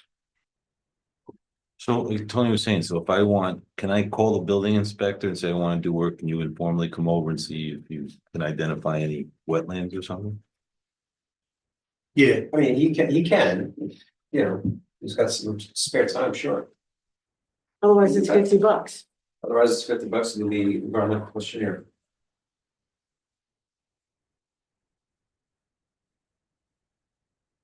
And these are just consistency edits here in purple. Recognizing that there's administrative approval authority and the planning board approval authority. If there's any substantive, so now we're entering the wetland permit decisions. I don't believe there were any substantive new changes.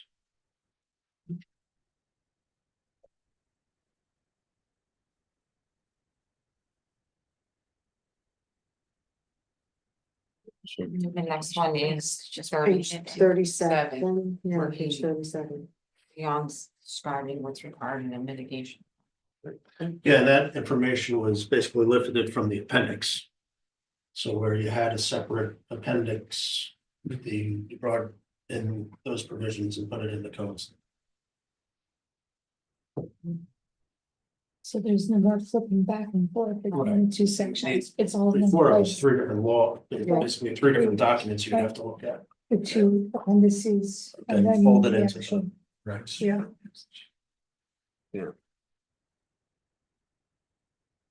It's where it says and equal. Pull out to there. And equal. Let's see. Or greater. Or wetland buffer service and equal. This is the. Equal or greater. Greater amount of mitigation. Yeah, it doesn't sound right. So it's the. So you've got the and mitigation. equal. I think it's and, it's supposed to be and. And equal or greater amount of mitigations. Yeah, it should be that. And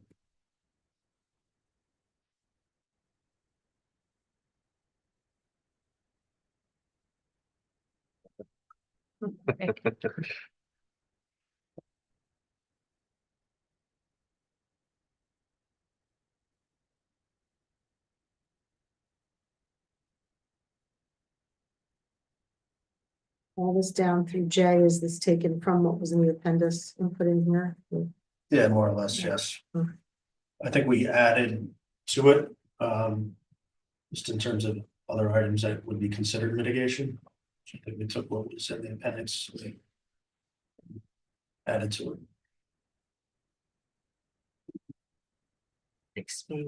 Expanded upon.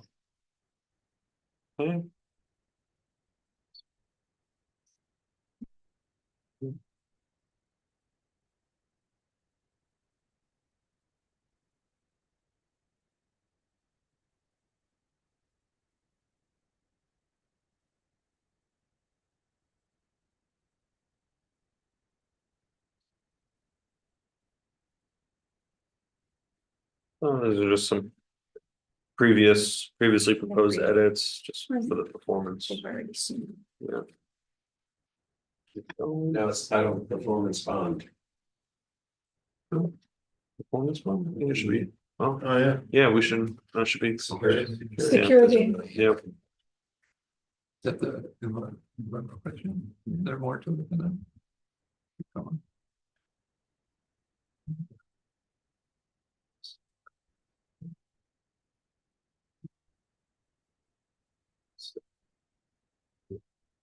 so no Site plans, still all the same just changes, mentioned. still all the same changes, no changes. Minor new edits. Here.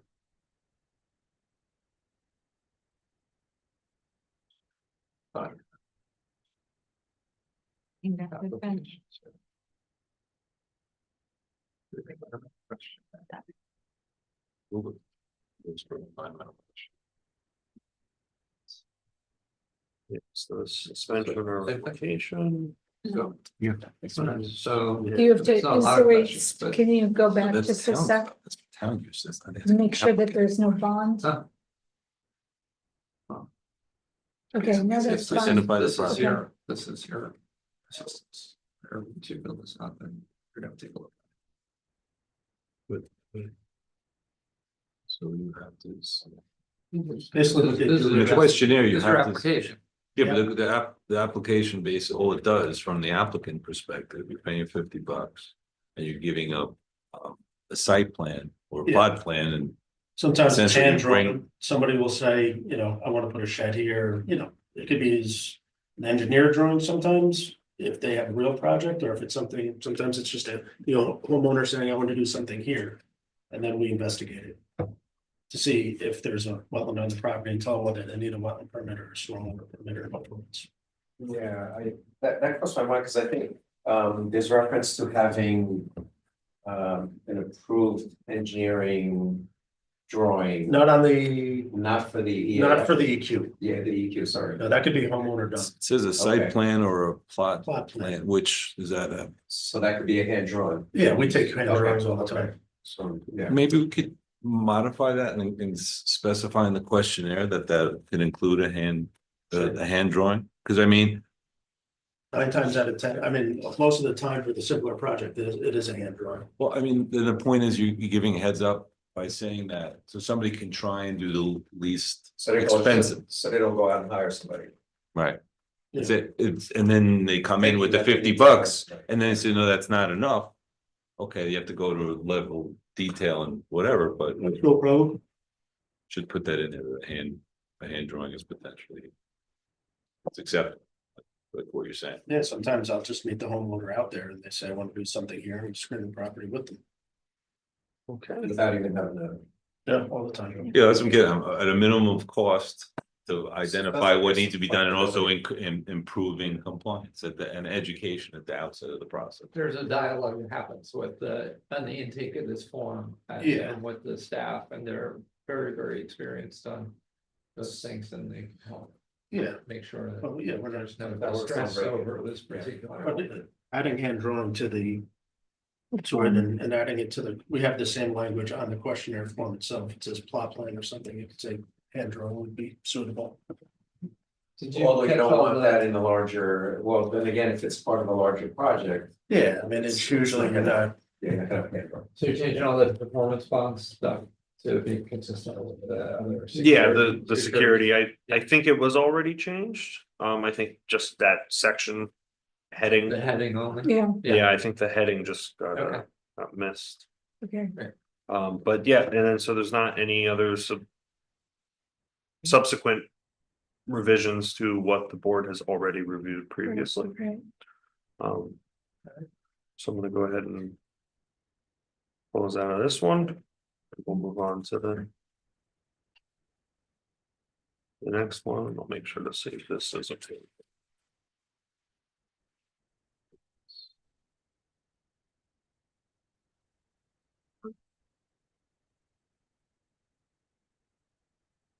Steep slopes. Steep slopes. Or lighting. Or excavation of building. How many are we going through tonight?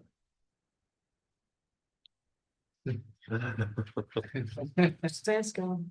Yeah, what's steep slopes, that's for equal, that was.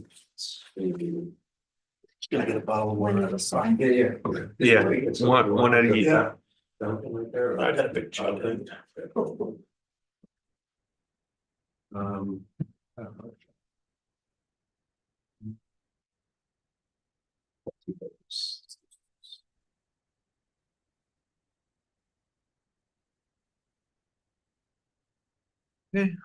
Begin sharing my screen. Okay.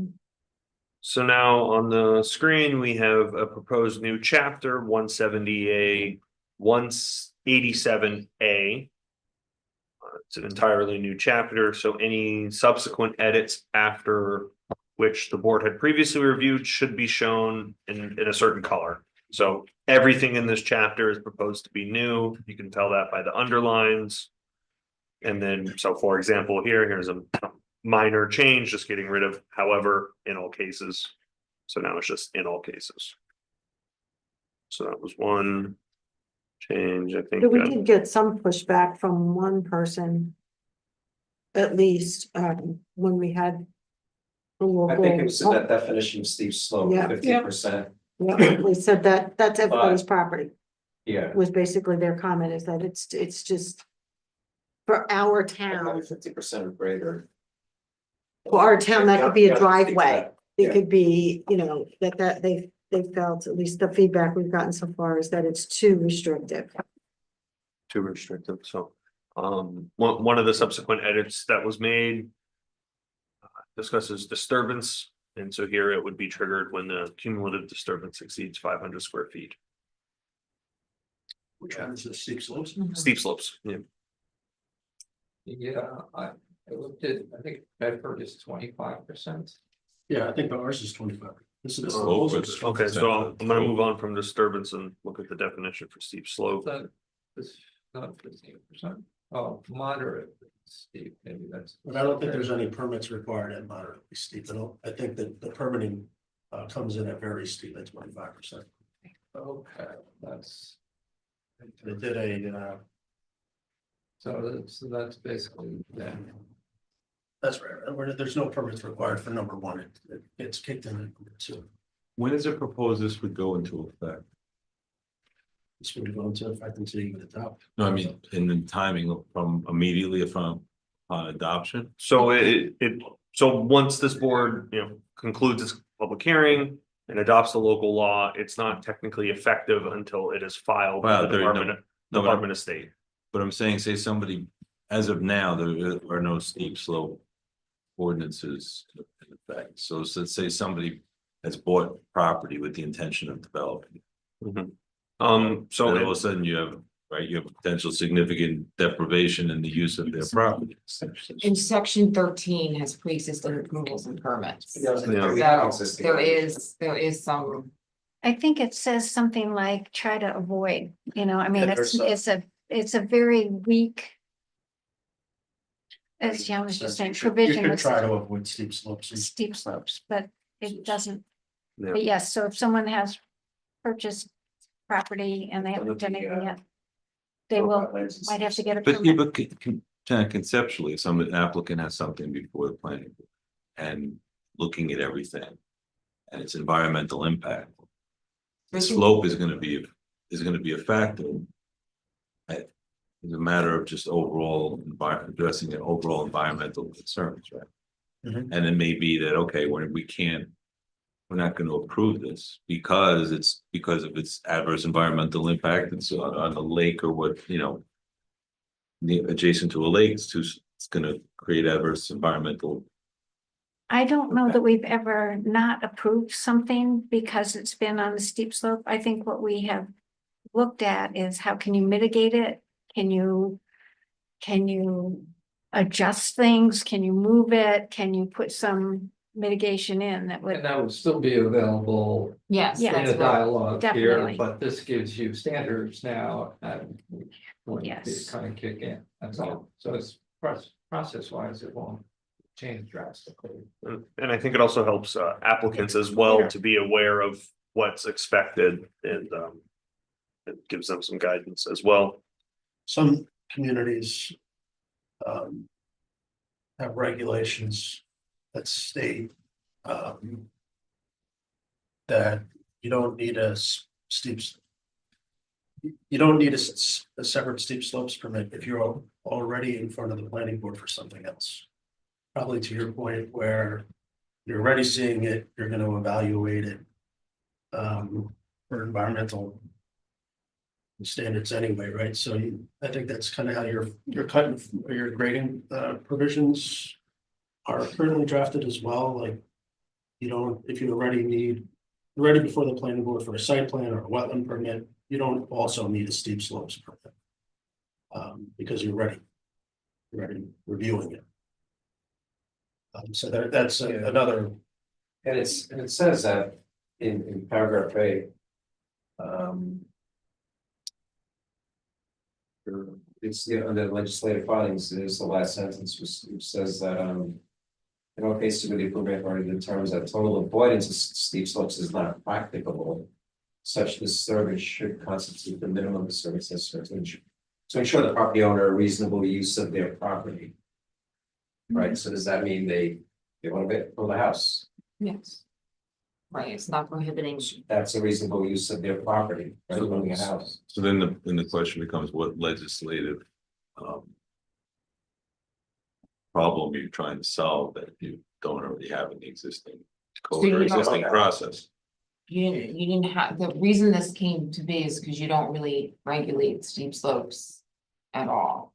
And so part of it was, the concern was to actually try to capture some of those regulations if somebody is doing work on steep slopes on their property. Right, what I'm getting, yeah, so what's the problem that we've identified that we're trying to solve legislatively? I'm not saying that there isn't.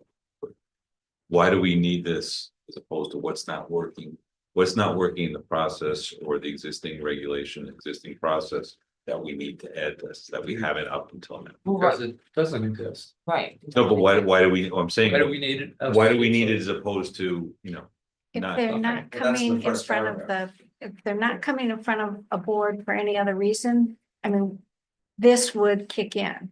And we have had complaints from some people about downslope water, downslope erosion, you know, on another property because of something somebody's done on a steep slope. Sure, we recognize that these are kind of leveraged places that can cause you trouble on a lot of ways, and it's just like this flags it and says like, okay, should be conscious of that. And, Yeah. you know, we'll go Well- work with the professionals to do it right. But it's not, yeah, that's what I'm saying, absolutely, which is what we're doing, working with the professionals to do it right, that's what I'm saying, that process is.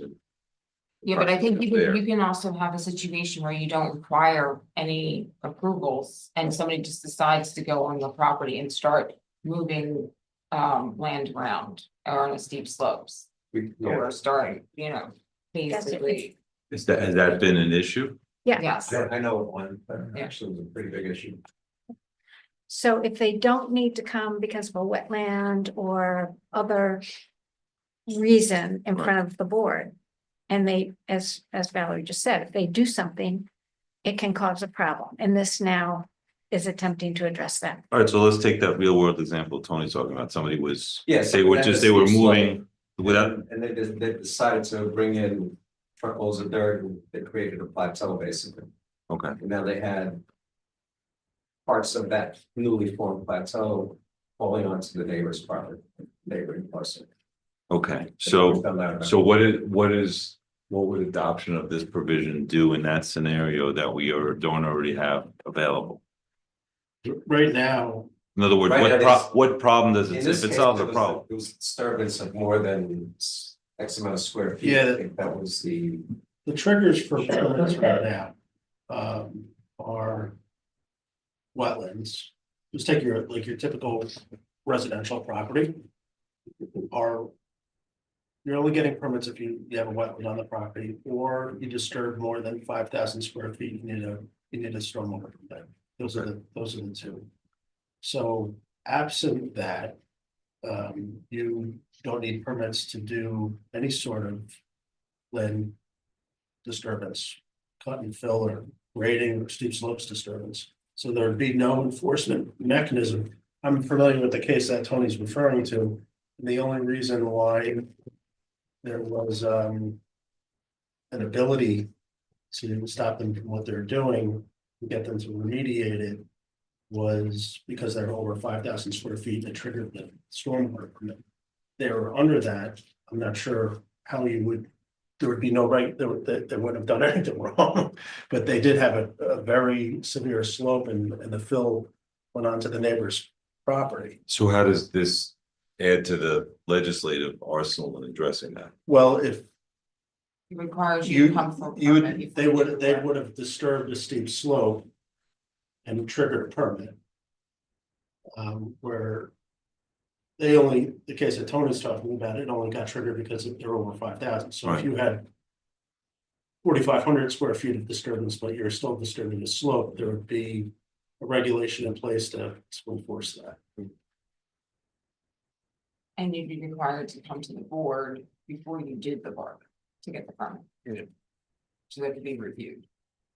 And there'd be guidelines on how to do the work, right? So it doesn't. Yeah. affect- And also, if they didn't get permits, you have a law to point to, and something to issue stop work order or a violation on, because if they hadn't gone over the 5,000 square feet, there was nothing in the code that said you can't do this. Right. But this isn't requiring a questionnaire.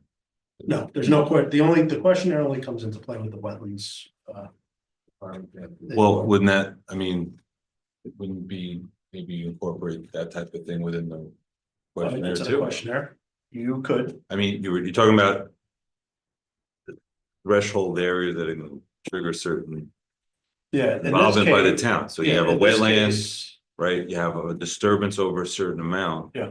Now you're talking about adding a third category, steep slope over You with could a have- certain gradient plus plus a certain amount, right? So shouldn't that be category 3, where there's an inquiry as part of the form? a question which says, you know, is any of the work you're contemplating gonna be on steep slopes that are Over over 25%. X amount? right? And Yeah. in this case, there are maps, the entire county. Topo maps that you can, as a homeowner, determine whether you're in a steep slope or not. They can- Topographical, Yeah, definitive. for my earth science, yes. What's that? For my earth science, yes. Yeah, so I mean, then again, the whole idea is education and getting people to take a look at it cost effectively and try and avoid issues. Sounds good. Good question on there, seems like. I'm not sure though, if the way this is written is, if That's gonna, if you're ready before the planning board, you also need a steep slopes permit. Yes, right now, we don't have an exemption in there for that.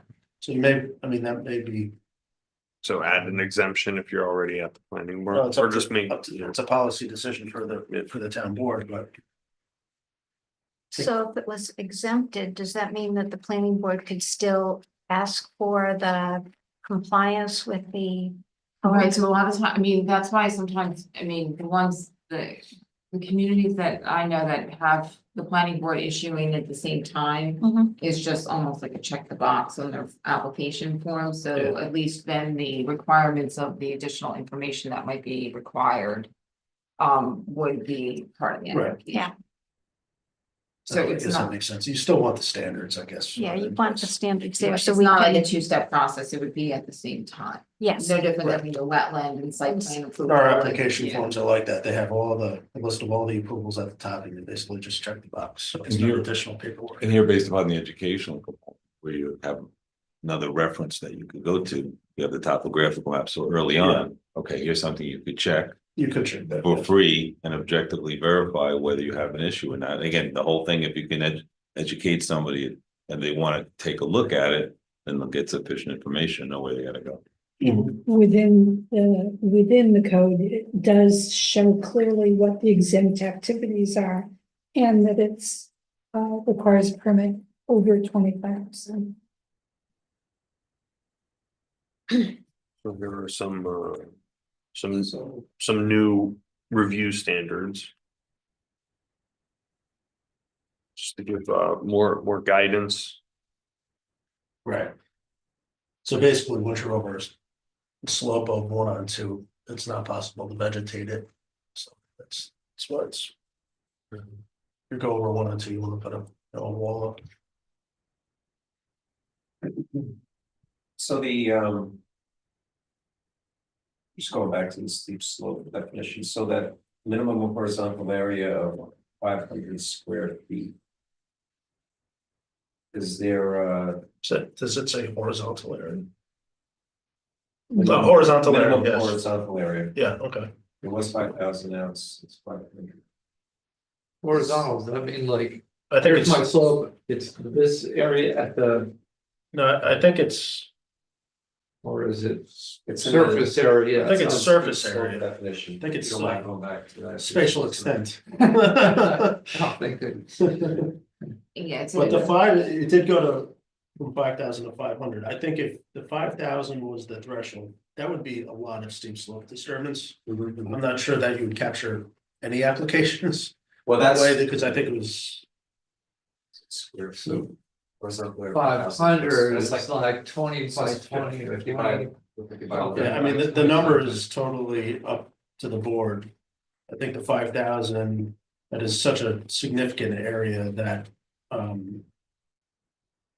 Yeah, it seems like too high. What about 1,000? I have, I did look up the different surrounding towns, if you're interested. Yeah, or even if you cut it in half, 2,500. Tony, that person that was grading, you know, that you were mentioning. That, so did that problem get solved? It's still, It's still on. still going. I think violation was issued or. Yeah, I mean, PR and. So Yeah. And, yeah. they had it removed, back to the other communities nearby, yes. what is the So for amount of steep square slopes, feet? North Salem does not have a steep slopes ordinance as far as I could tell. Bedford has a steep slopes ordinance, 25% or greater, if you disturb more than 100 square feet. Triggers planning board approval.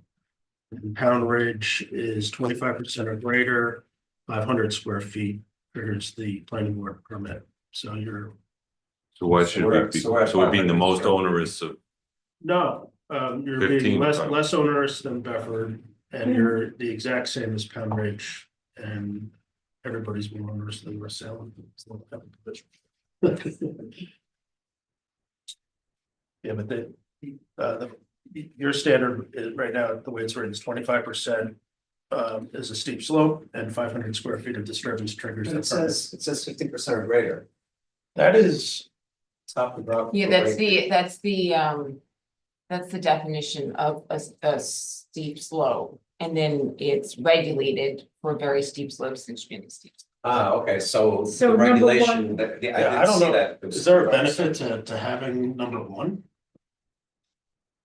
I think if you look at some maps, they actually show steep slopes of 15% or more, Yeah. so it identifies that there's 15%, and you're kind of saying it's not regulated. So you're making it very clear by saying, 15 to 24.9 is And then a what's the steep difference? slope, but it's not. 2 and 3, do the regs just say, Well, we really should try to prevent extremely steep slope disturbance? But it's not prohibited. I don't believe it's prohibited. I think it's. So to be clear, the regulated, yeah, that's this document that we. Right, were and given so, by- so contract. the person who, sent this to us was, Oh, looking at that 15%, but that's not really, But that's not regulated. that's not. it seems like that's a flyer maybe for the fill and excavation. Well, the Does it top cover is, that? Top is the bottom the is top the- is fill, the bottom is steep slopes. Yeah. Oh, I So, see. so, He's just showing us what 15. Yeah, 15% would be a very low standard. And it's not regulated. Or high So- standard. So we're regulating extremely or very steep, so I Right. wonder which is if 25% or we more. compromise, like you're putting in here, apparently some people, but just kind of look at this real quick and say, oh, it's regulated. Could we add in parentheses, not regulated? for part Or one? do Say it at exempt. even do it like after these two and say, like a parent, like a footnote, like. Moderate, you'll see. well, we could this. say steep slope, Well, where it says steep slopes steep are slope further permit. categorized as, we could say something like and regulated in, section 187A3 or something like For 1, that. 2, and 3. Just make it pop a little bit somehow. Well, Pop it. I gotta think on that one. Yeah. Can you just say, moderately steep slope? Have that definition and say, for Um, informational purposes only. or just say, Well, this mean, is like we- that not- for the not regulated. definitions, We right? could also That's- just add in the exemptions, just add in very clearly moderately steep slopes Right. are exempt. I Okay. just think having it here, there's a lot of people who don't get past like the first. They look at the Page. definition Yeah. and they say, Oh, oh. it's a steep slope. 15%. Like, we can just, Why don't you could start number 1 with an unregulated slope equal to 15%, but less than 25. from just institutional memory, the lakes in town, are they having average slope as far as Well, lakes are more, no, I would say that the lake communities have steep slopes. I think like, I'm thinking about Truesdale, Kitchewan, I think a lot of those properties, Walkenbach had steep slopes on them. They're elevated off the lake. I'm just thinking about something, say like somebody wants to put a small accessory apartment. Something that you effectively precluding that from happening. No, Or you're- swaths of the town. I think you're not precluding anything from happening. They have to get a permit. And in that permit, part of it is just the planning board can waive or can approve a project. But there's certain requirements in order to do so. So if for some reason, and this kind of promotes the planning board to talk to somebody and say, well, you know what, is there another space on that on your property that would avoid like building on this very extremely steep slope. No, but like, for example, say in lake communities where somebody wants to improve the housing stock, you have a bungalow type Maybe it's not thing, or- me. right, so you want to promote somebody can improve things. So does something like this create a process where you're making it cost prohibitive to I don't think we ever said it was improve the exempt. I property, think we just including regulated. things like septic and everything that goes along with it? Right, so we can, I mean, I think in there, there's. It's a question, and I don't know. I have the Yeah, the answer exempt for it. activities is normal ground maintenance, including mowing and trimming. Just under, emergency conditions and then work undertaken by the town. Like for example, when we're talking about with the lake communities and issues as far as failed septics, one of the things that if people are improving properties, Right, and you can. and then part of that, they're gonna ameliorate any septic issues that are. I mean, you can put that as an exception. Maybe you should, maybe you should look at the exemptions. So you want to say steep, Yeah, what- steel see, slopes, what do you- moderately Oh, steep. yeah. I'm just trying to, what we're trying to address, and I'm just really just talking on policy, like the picture right now. So I think I just wanted, if we're having something, say, here's the problem that we're trying to address from a policy standpoint. Well, it's Okay, that okay. there's steep slopes are sensitive areas environmentally that are. Get very leveraged in different ways. There was I like a gap where people could go up, as we've seen from our experience, and. Start doing inadvisable work in those areas that just have those impacts. Right, and So this captures. No, those, right, I get that, Isn't and it? what I've heard as far as the examples and as applied in town, that there's one issue that's been identified recently where. There's been a problem, so in other words, I'm hearing about one scenario that we need to. Adopt this to that would capture that wouldn't otherwise have done in the existing process and existing legislation. So are you saying that since you were on, there was only this one example that it's maybe not that prevalent and we should bother? I don't know, that's why I'm asking the questions of the people who, are involved in it that, that have had experience with. If it's a big issue that needs to be addressed legislatively, then we should address it. Well, If it's not, in any legislation, to me, you have to evaluate from a cost benefit analysis. In other words, there's benefits in legislation, but is it overridden by the costs associated with it, where there's other favorable Are there benefits that benefits- you're eliminating, making more difficult? Are there benefits to people building on those areas? Other than obviously, they're building, they're putting buildings in there, but like. Look, I'm trying to understand where you're going here. Well, like for Clearly, example, we I don't live on one of the lakes, but if you have, for example, you have older housing stock on the lake, smaller, that over time you'd want it to be improved, modernized, including to address in connection with an improvement, want to update and upgrade everything, including say septic. Well, septics wouldn't be built on steep slopes. Yeah. Yeah, But you could have an instance where they're putting in like a septic line. Right, and if that's crossing, if your line's going through a steep slope, even if it's a replacement, right now that's gonna trigger a permit.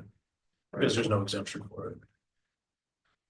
In other words, I don't want the legislation to be so onerous that it's gonna undermine people's incentive to improve things, environmental and otherwise, on balance. So what is it about this that it's particularly onerous if they're going and they're doing a project that involves, excavation, fill and all these things, and they're already kind of into it. We're just saying like their standards. So what I'm hearing is that we need to have more exempt. Add more to the exempt. No, I'm just trying to focus on, we're putting legislation where it hasn't existed, including other communities that don't have it at all. So I'm looking at legislation that we have to address a problem.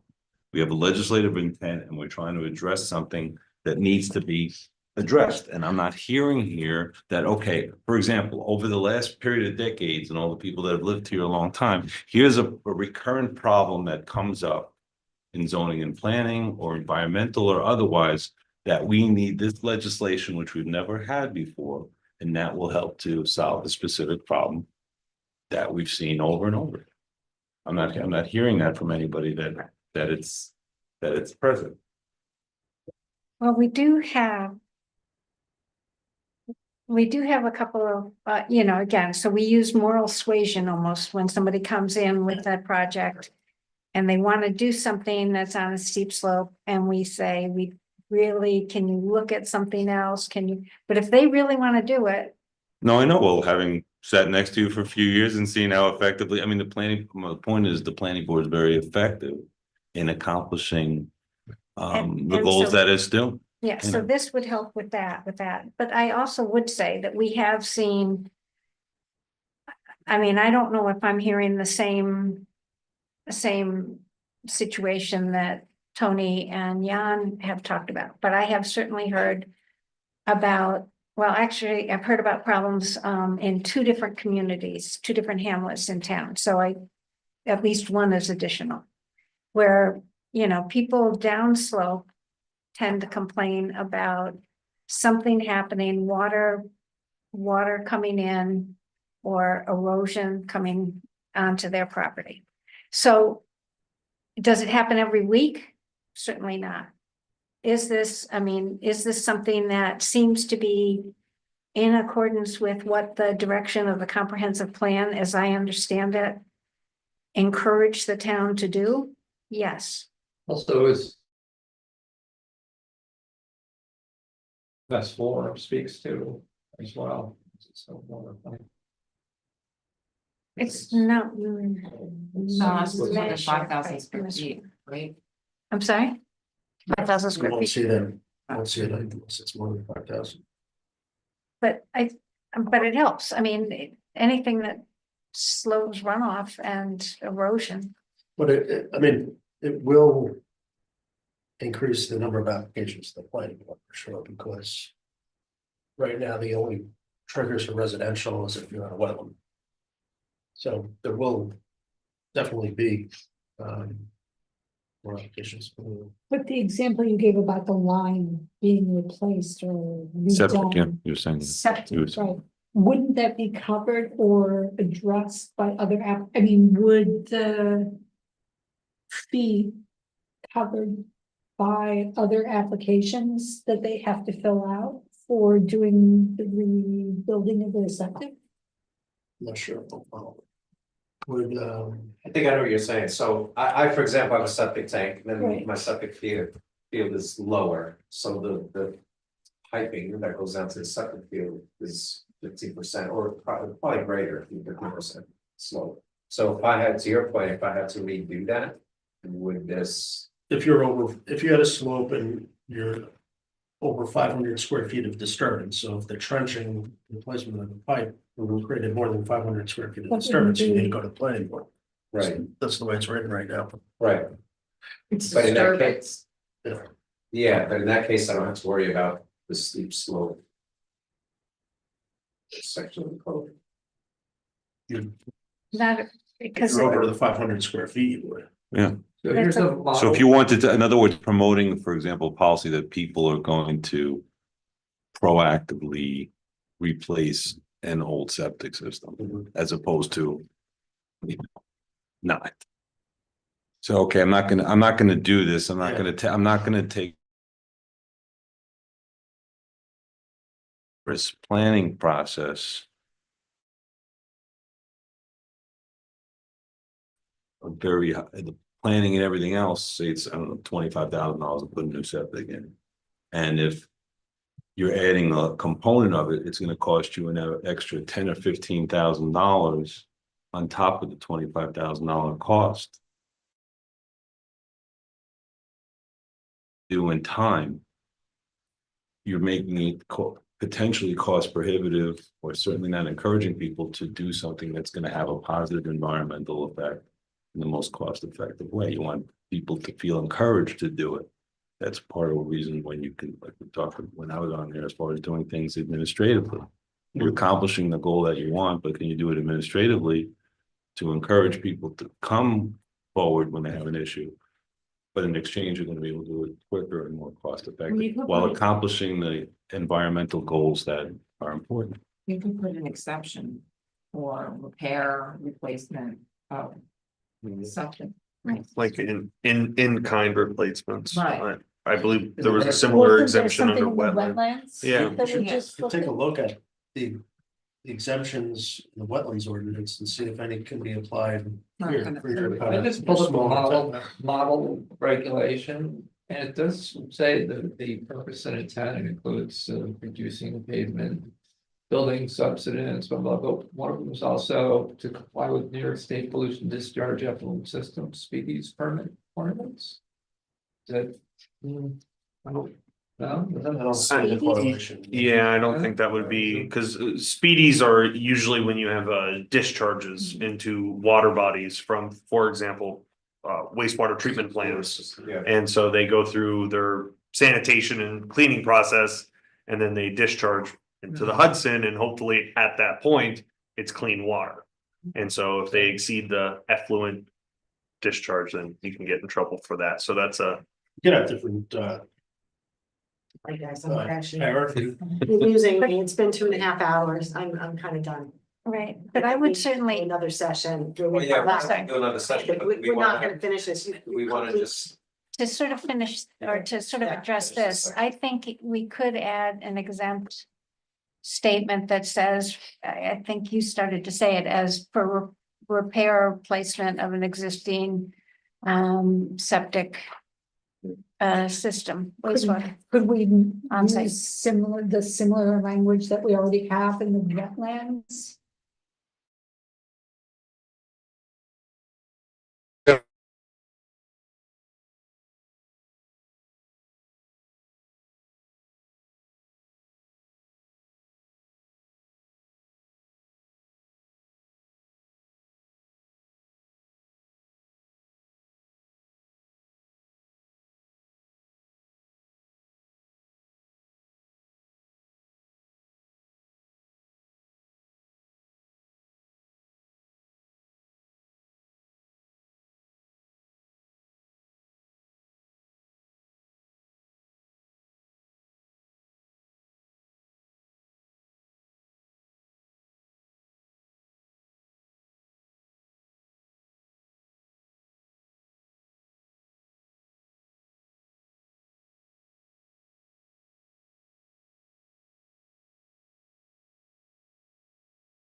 what we're thinking as a potential option.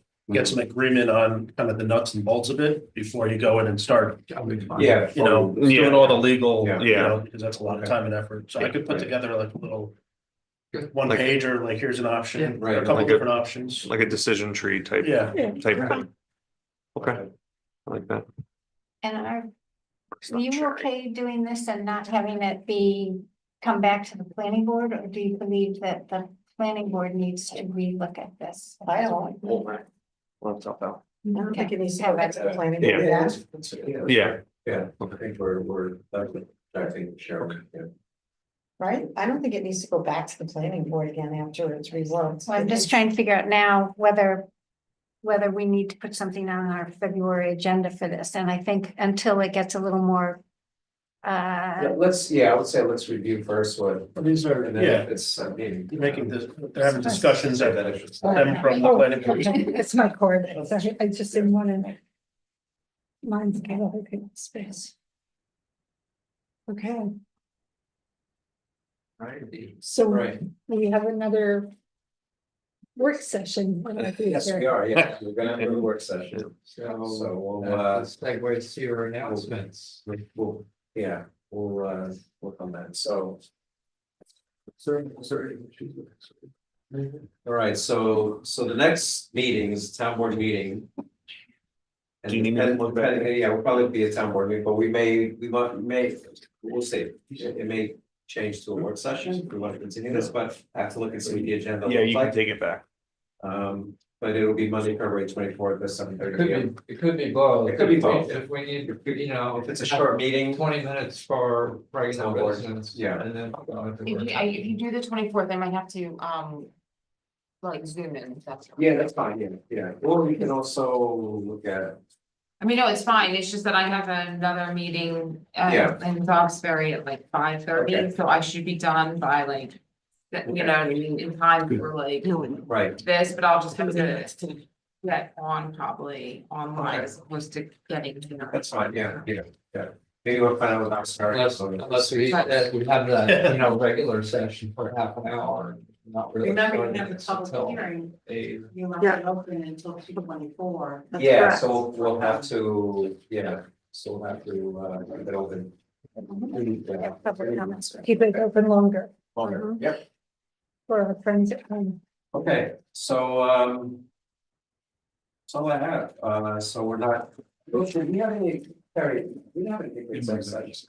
No, okay. I mean, I had something that would be great, yeah. So we can. Okay. All right, so, I Do you- think that's it, so. Do you need to, So I'd like to move to close the meeting. Second, Discussion, Good. all in favor? Aye. I Yeah. did, yeah. CBS. So thank you, everyone here for coming and. Only one, everyone on too. Zoom. Have a good night.